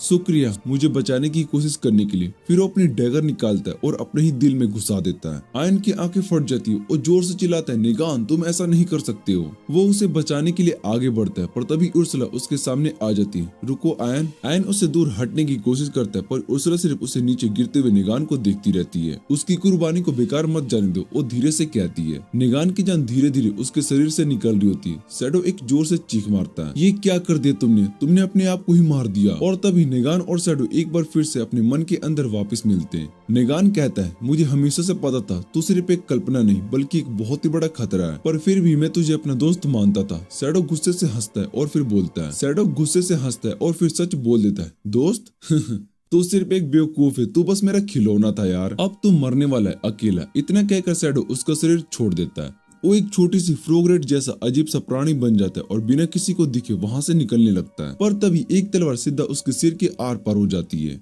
आयन तुरंत निगान के पास दौड़ता है और यूरी की हीलिंग पावर का यूज करके उसके जख्म को भरने की कोशिश करता है, लेकिन वाउंड बंद नहीं हो रही होती और एन निराश होने लगता है। तभी यूरी आगे आती है और नेगुन को हील करना शुरू करती है। वो एन से कहती है कि उसकी इमोशन जरूर नेगुन तक पहुंचेंगे। दोनों बार बार नेगुन का नाम लेकर उसे बुलाते और उनकी आवाज उस तक सच में पहुंच जाती है। न्यूगन की आंखें खुलती है और एन और यूरी उससे जोर से गले लगा लेती है, लेकिन जैसे ही न्यूगन अपनी हालत को समझता है वो दोनों को दूर धकेल देता है। वो गुस्से में चिल्लाता है कि उन्होंने उसे क्यों बचाया। उसके मुताबिक सब कुछ यही बेहतर होता कि अगर वो मर जाता, लेकिन एन उससे कहता है कि वो किसी को मरने नहीं देगा चाहे कुछ भी हो जाए। तभी गांव वाले भी वहां पर आ जाते और उनका लीडर न्यूगन से कहते हैं कि अगर वो मर गया तो अपनी गलतियों का प्रायश्चित कैसे करेगा। उसे जीना होगा और लोगों का गुस्सा और दुख फेस करना होगा जिसे उसने हर्ट किया है। वो कहते हैं कि हम तुम्हें भागने नहीं देंगे। न्यूगन ये सुनकर रियलाइज करता है कि उसके पास अपनी गलतियों को सुधारने का एक मौका है। वो गांव वालों का धन्यवाद करते कि उन्होंने उसे एक बार फिर चांस दिया। यूरी उसके लिए खुश होती है, लेकिन तभी वो थकान की वजह से वहीं पर बेहोश हो जाती है। आयन तुरंत उसे पकड़ लेता है और एक पेड़ के नीचे लेकर जाता है, आराम करने के लिए रख देता है। वो धीरे से बोलता है कि अगर उसका सामना भी नेगुन की जगह शैडो से होता तो उस शायद से वो भी ऐसे ही बन जाता। फिर अचानक उसका गुस्सा फूट जाता है। वो चिल्लाता है कि ये डीमंस बेचारे और कमजोर इंसानों का फायदा उठाते हैं। वो कसम खाता है कि अब वो सभी डीमंस का विनाश करेगा। तभी यूर्सुला और दूसरे लोग आयन की आंख से निकलते और यूरी का इलाज करने लगते हैं। पीना और एलिस देखते हैं कि शैडो अब भी जिंदा है। उसका शरीर आयन की तलवार की वजह से छेद हो गया है, लेकिन वो अपने आप को छोटी सी शक्ल में बदलकर भागने की कोशिश करता है। पीना तुरंत उसे एक बैरियर में सील कर देती है। उसके बाद वो आयन को बुलाती है। आयन शैडो से कहता है कि या तो सच बताए कि डीमंस उसे मारना क्यों चाहते थे या फिर उसका अंत तय है। शैडो एक शर्त रखता है कि अगर वो सच बता दे तो आयन उसे छोड़ देगा। आयन हाँ बोलता है। तभी शैडो कहते हैं कि किसी ने उसके खिलाफ एक ऑर्डर दिया है, और जैसे ही वो उस मास्टरमाइंड का नाम लेने वाला होता है, शैडो अचानक से जोर से फट जाता है। यूर्सुला तुरंत समझ जाती कि एक प्रोटेक्शन स्पेल थी जो कि मास्टरमाइंड की पहचान छुपाने के लिए लगाई गई थी। वो कहती है कि जो भी इसके पीछे वो बहुत ही तेज और समझदार है। उसके बाद एन गांव वालों से विदा लेता है, लेकिन तभी न्यूगन उससे एक आखिरी रिक्वेस्ट करता है। वो कहता है कि उसके बिना उनका इलाका जी नहीं पाएगा, इसलिए एन उनकी मदद करे। गांव वाले भी हाथ जोड़कर एन से प्रार्थना करते हैं। आयन हैरान होता है और वो सोचता है कि उसे क्या करना चाहिए। जल्द ही वो वापस राजधानी में पहुंच जाता है, जहां पर राजा उससे मिलता है। राजा बताता है कि न्यूगन ने अपनी मर्जी से गार्ड्स के सामने सरेंडर कर दिया। साथ ही उसने एक ऑफिशियल रिक्वेस्ट डाली, आयन को रैक रीजन का एक नया लॉर्ड बना दिया जाए। आयन ये सुनकर होश उड़ा देने वाला सरप्राइज फील करता है, लेकिन राजा बताता है कि वैसे भी उसे एक नोबल टाइटल या फिर लैंड देने वाला था, तो ये अब सबके लिए एक अच्छा डील है। कहानी अब नए मोड़ पर आ चुकी थी। अचानक सभी आयन से चिपक जाते और उसे समझाने लगते कि ये अवसर उसे अपना लेना चाहिए। सब मिलकर उसकी मदद करेंगे ताकि उसे किसी मुश्किल का सामना ना करना पड़े। आयन इतनी सारी चीजों को एक साथ सोचकर परेशान हो जाता है, लेकिन आखिर में वो फैसला करता है वो नोबल टाइटल और जमीन दोनों को एक्सेप्ट करेगा। जल्द ही आयन के द्वारा शैडो को हराने की खबर चीना तक पहुंच चुकी होती है। वो अंदर से सच में हैरान होती है और सुकून भी महसूस करती है, क्योंकि आयन एक शैडो जैसे वीक एनिमी को नहीं हरा पाता तो उसके प्लान्स बिगड़ जाते। जाते हैं। तभी एक नीचे दर्जे का डीमन लोना अपने ज़ॉम्बी पर सवार होकर वहाँ पर आता है और चीना से सीधा सवाल करते हैं कि तुम एन नाम के इंसान के पीछे इतनी पागल क्यों हो। चीना मुस्कुराती कि एन एक खास आई का मालिक है, लेकिन लोना अब भी उसे आम इंसान समझ रही होती। कोई इंसान इतना खास कैसे हो सकता है। चीना तभी गुस्से से कहती कि अगर वो आम इंसान होता तो फैल्को और सैडो को कैसे मार पाता। वो लोना को साफ कह देती कि मुझे एन को हराना है और ये काम तुम करने वाली हो, लेकिन लोना सीधा मना कर देती, मुझे इतने लो लेवल की मिशन में कोई इंटरेस्ट नहीं है। तभी चीना उसके सामने एक ऑफर रखती है, तुम्हारे मिशन में सिर्फ एन को ही नहीं मारना होगा बल्कि एक वर्ल्ड ट्री स्पिरिट को भी पकड़ना होगा, क्योंकि एन खुद भी उसकी तलाश कर रहा होगा। तो लोना एक तीर से दो निशाने लगा सकती है। जैसे ही लोना वर्ल्ड ट्री का नाम सुनती है उसकी रुचि जग जाती है और वो तुरंत मिशन को एक्सेप्ट कर लेती है। उसका भरोसा है कि एक इलाइट डीमन होने के नाते वो किसी भी इंसान को हरा सकती है। वो अपने सर्वेंट को पोर्टल में कूदने का हुक्म देती है, लेकिन बेचारा सर्वेंट तो पहले ही मुर्दा होता है। लोना बिना किसी फिक्र के उसे वहाँ छोड़ती है और खुद पोर्टल में कूद जाती है। तभी इटना के चेहरे पर एक डरावनी मुस्कुराहट आ जाती है, क्योंकि उसने लोना को इस मिशन के लिए नहीं बल्कि एन को और भी ज्यादा पावरफुल बनाने के लिए भेजा था। दूसरी तरफ ह्यूमन रिले में यूरी एक्साइटमेंट के साथ यन से पूछती है कि आज लंच में क्या खाओगी, मैं खुद तुम्हारे लिए बनाऊंगी, लेकिन एन जवाब नहीं दे पाता। तभी एलिस वहाँ पर आ जाती है। वो गंभीर तरीके से कहती है, मुझे तुमसे एक जरूरी बात करनी है एन। जैसे ही पीना सीन पर आती है उसे लगता है कि एलिस भी अपने दिल की बात एन को बताने वाली है। क्या वो सभी कन्फेंस करेगी? यूरी भी एक्साइटेड हो जाती है, तो मुझे भी अपनी फीलिंग रखनी होगी, लेकिन एलिस के दिमाग में कुछ और ही होता है। वो कामली कहती है, मुझे अपनी बहनें देखनी, उसके पास एक खास पावर होती जो कि वर्ल्ड ट्री को ढूंढ सकती है। सब एक्साइटेड हो जाते, तो तुमने एक और वर्ल्ड ट्री ढूंढ लिया? लेकिन एलिस कहती कि नहीं, किसी और ने मुझे इसका पता दिया है। एन को ये डिटेल्स ज्यादा मैटर नहीं करती। वो सीधा कहता है कि चलो अब उसे ढूंढने चलती है। और तभी एक अजीब सी आवाज आती है। हाँ, मुझे भी यही लगता है। एन हैरान हो जाता है, वो इस आवाज को पहचान नहीं पा रहा होता है, और सबसे बड़ी बात उसे ये भी नहीं पता होता है कि वो आवाज कहाँ से आई। जैसे ही एन इधर उधर देख रहा होता है उसे फिर से वही आवाज सुनाई देती है। इस बार आवाज सीधा बिस्तर से आ रही होती है। जैसे एन मुड़कर देखता है उसके होश उड़ जाते। बिस्तर पर एक अंधी पट्टी बंदी औरत सडकटली होती है। एन तुरंत चिल्लाता है, भाई साहब ये कौन है यार? वो मुस्कुराकर यूरी और बाकी सभी को अपनी बहन कहकर बुलाती है। ये सुनकर यूरी एकदम उछल पड़ती है, किस दे दी और उस पर कूद जाती है। लेकिन जल्दी सभी को समझ में आता है कि ये बस एक इल्यूजन है, असली बॉडी नहीं। यूरी एकदम उदास हो जाती है, लेकिन एन अब तक पूरी तरीके से कंफ्यूज रहता है। तभी पीना एक्सप्लेन करती है कि क्रिस वर्ल्ड ट्री स्पिरिट की दूसरी सबसे बड़ी बहन है। एन ये सुनकर हैरान हो जाता है, एक वर्ल्ड ट्री स्पिरिट खुद उसके पास आई। एन तुरंत अपना परिचय देता है, लेकिन क्रिस बिल्कुल उसके करीब आ जाती है। एन एकदम शर्मा जाता है और तभी एलिस इरिटेट होकर चिल्लाती है, दीदी सीधे पॉइंट पर आओ। क्रिच एक गहरी सांस लेती है और वो कहती कि इस वक्त एक वर्ल्ड ट्री डीमन का निशाना बनी हूँ और हमें तुम्हारी मदद चाहिए। एन बिना सोचे समझे पूछते, तो मुझे बस अपना लोकेशन बताओ। लेकिन क्रिच कहती कि मुझे नहीं, ये संकट हमारी सबसे छोटी और प्यारी बहन माई पर आई है। वो समझाती कि माई का हिडन डंजन एक पूरा जंगल है, लेकिन उसके पास कोई भी गार्डियन नहीं है जो कि उसकी रक्षा कर सके। उसका पहला गार्डियन सालों पहले मर गया था, जब कुछ लालची लोग वर्ल्ड ट्री की पावर चुराने आए थे। ये सुनकर एन के अंदर से गुस्सा धधक उठता है, लेकिन तभी क्रिच एक और चौंकाने वाली बात बताती है, मैं अभी माई की गार्डियन बनी हूँ। एन ये सुनकर हैरान हो जाता है, वर्ल्ड ट्री स्पिरिट तो अपने पेड़ से दूसरे पर नहीं जा सकती ना। पीना तभी क्लेरिफाई करती कि जो 3 बड़ी बहनें हैं वो हाई लेवल स्पिरिट है, उनके पास थोड़ा आगे पीछे घूमने की आजादी है। एन को फाइनली समझ में आता है कि क्रिच अब तक माई की रक्षा क्यों कर रही थी, लेकिन अब जो डीमन आए वो उसे भी खींच रहा है। क्रिच उसकी बात सुनकर कंफर्म करती है, सही पकड़े हो, और यही उम्मीद थी यूरी की होने वाली पट्टी से।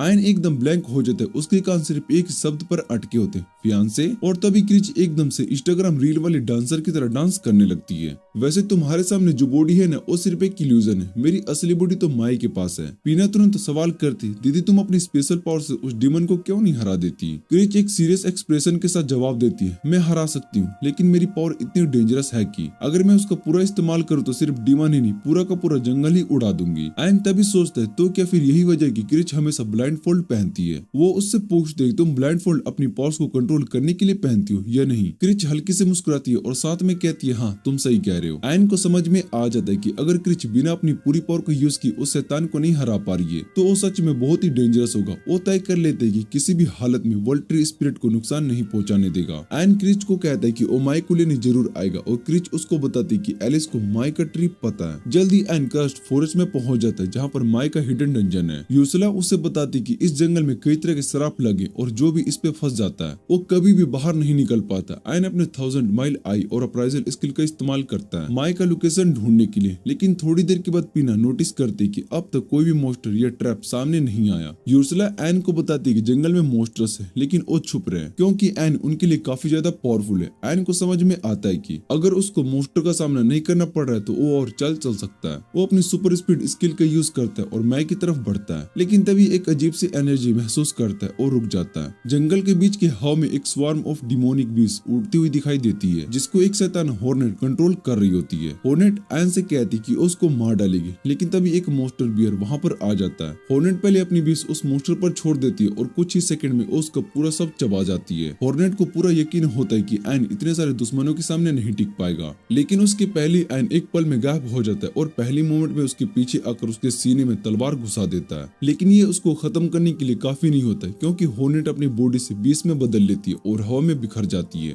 वो एन से कहती है कि उसका असली शरीर कभी भी नहीं ढूंढ पाएगा। एन बस मुस्कुराता है और वो कहते हैं कि मुझे कुछ ढूंढने की जरूरत नहीं है, क्योंकि मैं सभी शैतानों को मार डालूंगा। यूर्सला ने पहली बीस की वीक पॉइंट को समझ लिए थे और उनकी मदद से एन फायर बुलेट्स तूफान छोड़ देता है। हॉर्नेट ये देखकर घबरा जाती है और जान बचाने के लिए भागती है। उसको एक पोर्टल दिखाई देता है जो कि डेनोमिक रिलेम से खुल रहा होता है और वो तुरंत उसमें घुसने का फैसला करते हैं, लेकिन जैसे ही वो पोर्टल में एंटर करने जा रही होती है तभी उसके सामने से लूना बाहर आ जाती है। लूना देखती समझ जाती है कि हॉर्नेट भाग रही है और वो इस बात से बिल्कुल भी खुश नहीं होती है। हॉर्नेट उसे कुछ कहने की कोशिश करते हैं, लेकिन लूना बिना कोई आवाज सुने उसे वहां से अटैक करके उड़ा देती है। फिर लूना का ध्यान एन पर पड़ता है, उसकी तरफ देखती है और अपने इंट्रोडक्शन देती है। वो डीमन रिलेम की एक ड्यूक है और उसकी ऑरा इतनी पावरफुल होती है कि आसपास की हवा तक भारी हो जाती है, लेकिन एन उसके प्रेशर में एक इंच भी नहीं हिलता। लोना एन की हिम्मत से इम्प्रेस हो जाती है और वो मुस्कुराती है, मजा आएगा तुम्हें मारने में, वो कहती है। एन एक पल में लोना के पीछे टेलीपोर्ट हो जाता है और तुरंत एक स्किल का यूज करके पावरफुल ड्रेन करने लगता है। लोना हैरान रह जाती, उसे बिल्कुल भी उम्मीद नहीं होती कोई उसके साथ ऐसा भी कर सकता है, लेकिन रुकने वाला नहीं था एन। वो अपनी स्ट्रेंथ को और बढ़ाता है और लोना को एक के बाद एक अटैक से तबाह करने लगता है। उसके पहले कि लोना कुछ समझ सके एन उसे हवा में उछाल देता है और फिर फुल फोर्स में जमीन पर दे मारता है, लेकिन लोना घबराती नहीं, बिल्कुल हंसने लगती है। बहुत दिनों के बाद इतना ताकतवर ओपोनेंट मिला था। वो तुरंत अपनी मैजिकल पिस्टल से निकालती है और एन पर ताबड़तोड़ गोलियां बरसाने लगती है। तुम मेरे स्पेशल अटैक से नहीं बच सकते हो, लोना चीख कर कहती है, लेकिन एन उसका जवाब सुनकर सिर्फ मुस्कुराता है और डॉज करने की वजह सीधा उसकी बुलेट्स को पैरी करता है और उन्हें वापस लोना की तरफ फेंक देता है। लोना एकदम शॉक्ड हो जाती, ये तो पॉसिबल है ही नहीं। वो तुरंत वहां से भागने की कोशिश करती है, लेकिन एन की स्पीड उससे कई गुना ज्यादा होती है। बुलेट सीधा उसके अंदर घुस जाती है और वो जोर से चीख उठती है।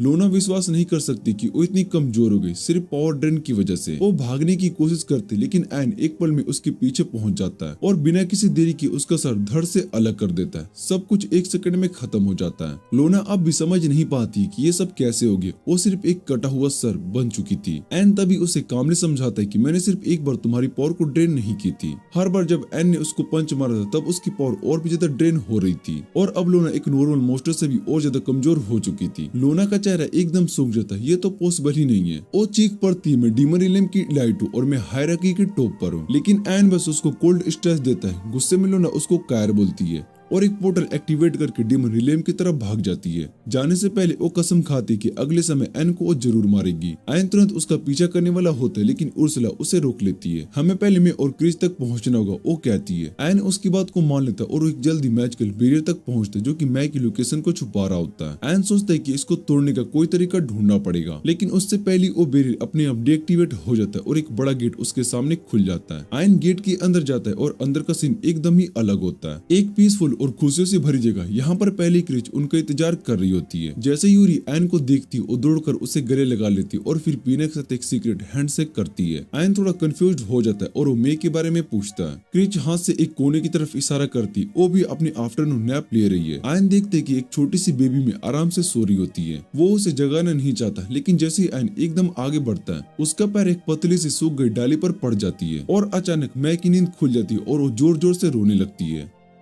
एन परेशान हो जाता है। वो सोचता है कि रोते हुए बेबी को कैसे चुप कराए, लेकिन उसकी सारी कोशिशें बेकार हो जाती है और माए और जोर से रोने लगती है। तभी यूरी बीच में आती है और माए तुरंत अपनी बड़ी बहन को पहचान लेती है। वो रुक जाती है और उसकी बाहों में चली जाती है। कहती है कि उसको यूरी की बहुत ही याद आ रही थी। फिर माए पीना और एलिस से मिलती है और अपनी बहनों को बताती है कि वो उनके वेलकम के लिए फ्लावर क्राउन्स बना रही थी, लेकिन बीच में सो गई, इसलिए वो अभी तक कंप्लीट नहीं हुए। यूरी उसकी मदद करती है ताकि वो क्राउन कंप्लीट हो सके। फिर वो उसके सर पर हाथ रखते हुए कहती कि अब हम सबके लिए और बना सकते हैं। थोड़ी देर के बाद माई खुश हो जाती जब उसको अपना फ्लावर क्राउन मिलता है और यूरी उसकी तारीफ करते हुए कहती कि बहुत ही क्यूट लग रही है। ये सुनकर माई और भी ज्यादा खुश हो जाती है और तभी उसकी नजर फिर से आयन पर पड़ती है और वो घबरा जाती है। वो अपनी बहनों को वार्न करती है कि इससे दूर रहे क्योंकि ये वही डेंजरस इंसान है जो कि उस पर अटैक करने वाला था। यूरी उसको समझाती कि आयन बैड गाय नहीं है बल्कि उसने ही माई को बैड लोगों से बचाया था। माई उसकी बात मान लेती और आयन से माफी मांगती कि उसने बिना सोचे समझे रिएक्ट कर दिया। आयन को इस बात से कोई दिक्कत नहीं होती। इसके बाद माई का बिहेवियर अचानक बदल जाता है और वो आयन से डिमांड करती कि उसके सिर पर हाथ फेराए और उसको अपनी गोदी में बैठाए। ये बात सुनकर एन मान लेता है और फिर माई उससे कहती कि उसको और भी ऊपर उठाए। एन उसको और ऊपर उठाता है लेकिन वो अपनी स्ट्रेंथ अंडर एस्टिमेट कर लेता है और थोड़ा और ज्यादा ऊपर चला जाता है। वो सोचता है कि माई कहीं डर न जाए और सब लोग भी टेंशन में आ जाते कि कहीं वो फिर से रोने न लगे। लेकिन जैसे ही एन सेफ्टली लैंड करता है माई जोर जोर से हंसने लगती है और कहती कि उसको बहुत ही मजा आया और डिक्लेयर करती कि अब एन का नाम भी उन लोगों की लिस्ट में आ गया जो उसको पसंद है। सब लोग रिलीफ्ड फील करते हैं क्योंकि अगर माई को एन पसंद नहीं आता तो बहुत ही बड़ा हंगामा कर लेती। उसके बाद माई एन से पूछती क्या उसके साथ चल सकती है। एन क्रिच की तरफ देखता है और उसकी परमिशन लेने के लिए। क्रिच कहती है कि वो माई को अपने साथ लेकर जा सकती जब तक वो वर्ल्ड ट्री की देखभाल करेगी। लेकिन एन उससे पूछते क्या वो अपनी बहनों के साथ नहीं रहना चाहती है। क्रिच कहती है हाँ वो अपनी बहनों के साथ रहना चाहती है और एन का शुक्रिया अदा करते कि उसने ये मौका दिया। एन उसको अश्योर करते कि वो माई के वर्ल्ड ट्री के इर्द गिर्द एक बैरियर बना देगा और वहाँ पर एक क्लोन भी रखेगा जो कि किसी भी अटैक की इंफॉर्मेशन देगा। ये सुनकर क्रिच खुश हो जाती है और एक ट्री को समन करती है जिसमें उसका और माई का स्पिरिट कोर छुपा होता है ताकि एन उसको ले सके। उसके बाद वो अपनी बहनों के पास आ जाती है और उन्हें बताती कि अब वो हमेशा उसके लिए साथ रहेंगे। जब सब मिलकर बैठकर बातें कर रहे होते हैं और बीते हुए वक्त की यादें ताजा कर रहे होते हैं तभी यूर्सुला एन के बैग पर हाथ रखकर उसको अप्रिशिएट करती है। वो कहती है कि उसने यूरी को उसके चारों बहनों से मिलवा दिया और अब सिर्फ 4 और बची है लेकिन उसको पूरा भरोसा है कि एन उन्हें भी ढूंढ लेगा। एन एक बार फिर अपनी ट्रेजिक बैक स्टोरी के बारे में बात करने लगता है कि ये कितनी बार हो चुका है, शायद से उसको खुद भी याद नहीं है। वो बताता है कि कैसे वो एक लूजर था जब तक कि उसकी मुलाकात यूरी से नहीं हुई। वो यूर्सुला से कहते हैं कि अब उसको लगता है कि उसकी लाइफ का एक पर्पस है यूरी और उसकी बहनों की खुशी की रक्षा करना।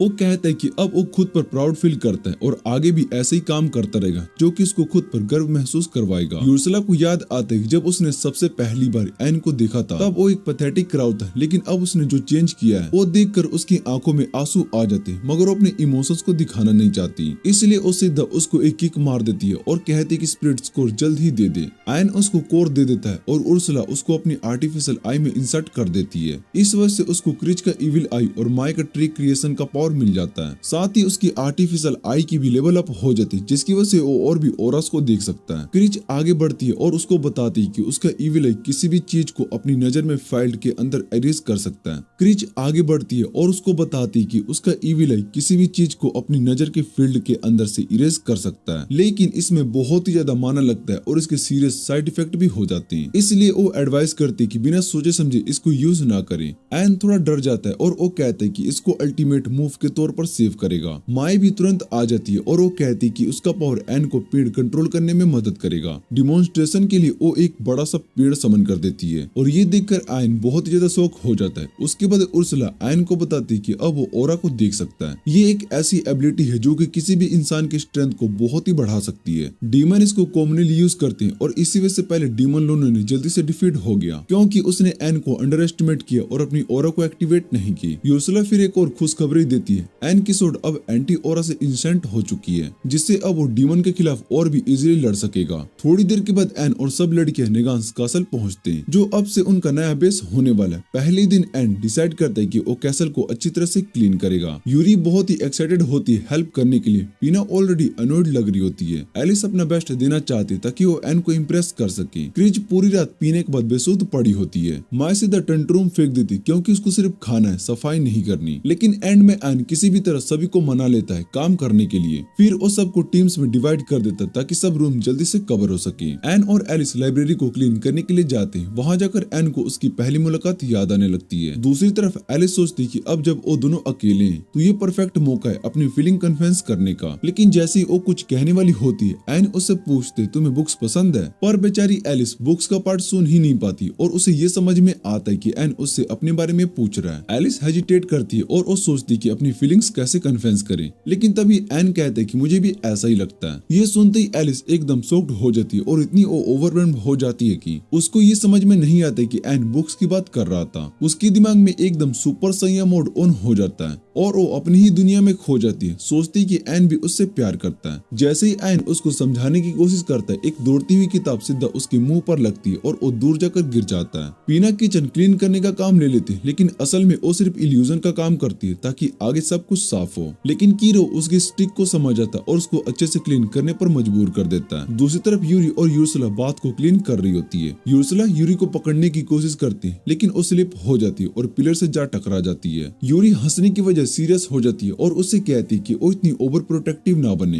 वो कहती है कि उसको नए एक्सपीरियंस लेना बहुत ही पसंद है और अगर दोनों वो मिलकर मजा करे तो सबसे अच्छा होगा। यूरी फिर एडमिट करती कि वो एन को खुश देखना चाहती है क्योंकि उससे उसको भी खुशी मिलती है। ये सुनने के बाद यूर्सुला डिसाइड करती कि वो यूरी को सपोर्ट करेगी, चाहे सफाई हो या फिर कुछ और। क्रिच और माई स्टोर हाउस को क्लीन करने के लिए जाती है, लेकिन तभी माई एक कॉकरोच को ढूंढ लेती है और उसको पेट बनाने का प्लान बनाती है। क्रिच बग से डरती है और ऑलमोस्ट इविल एक्टिवेट कर देती है, लेकिन उससे पहले ही माई कॉकरोच को दूर फेंक देती है। उसके बाद माई एक क्लोज्ड बार ढूंढ लेती है और दोनों लड़कियां अपने नए आउटफिट्स को ट्राई करती हैं। इसके बाद हम देखते हैं कि एन अपना काम कंप्लीट करके सभी को देखने जाता है। तभी उसकी नजर सीधा यूरी पर पड़ती, जो कि एक एलिगेंट ड्रेस पहनी हुई सीधा सीढ़ियों से नीचे आ रही होती है। एन एकदम स्टंड रह जाता है। यूरी उसे धीरे से हंसी दबाते हुए उसको समझाती है कि ये ड्रेस मैंने क्लोज्ड से ढूंढी थी और फिर वो उसे डायरेक्टली पूछती कि मैं कैसी लग रही हूँ। एन ब्लश कर जाता है और जल्दी से कहता है कि तुम बहुत ही क्यूट लग रही हो। यूरी खुश हो जाती है और बताती कि उन्होंने क्रिच और माई को भी वेलकम करने के लिए छोटी सी पार्टी रखी है। वो एन का हाथ पकड़ती है और उसको पार्टी एरिया में ले जाती है। जैसे ही एन अंदर जाता है, उसको एक नए सरप्राइज का सामना करना पड़ता है। सब लड़कियां नए सुंदर कपड़ों में तैयार हुई होती है और वो सिर्फ एक अकेला जूनिटर लग रहा होता है। लेकिन टेंशन लेने की कोई जरूरत नहीं है क्योंकि लड़कियों ने उसके लिए पहले से एक आउटफिट सिलेक्ट कर रखा था। जब एन शर्माने लगता है तो यूर्सुला पैशंस को खो देती है और सीधा उसके कपड़े को फाड़ देती है ताकि वो नए कपड़े पहन सके। पार्टी के बीच यूरी सीधा एन का हाथ पकड़कर डांस फ्लोर लेकर जाती है। एलिस इनसिक्योर फील करती क्योंकि वो भी एन के साथ डांस करना चाहती थी, लेकिन तब यूरी उसको नोटिस कर लेती है और उसको भी डांस ज्वाइन करने के लिए बुला लेती है। फिर वो अपनी बाकी बहनों को भी बुला लेती है और कीरो फ्लूट बजाने लगता है ताकि सब म्यूजिक के साथ एंजॉय कर सके। एक परफेक्ट मोमेंट। सब हंसी खुशी डांस करते हैं और जब पार्टी खत्म होती है, यूरी और एन बाहर जाकर सनसेट देखते हैं।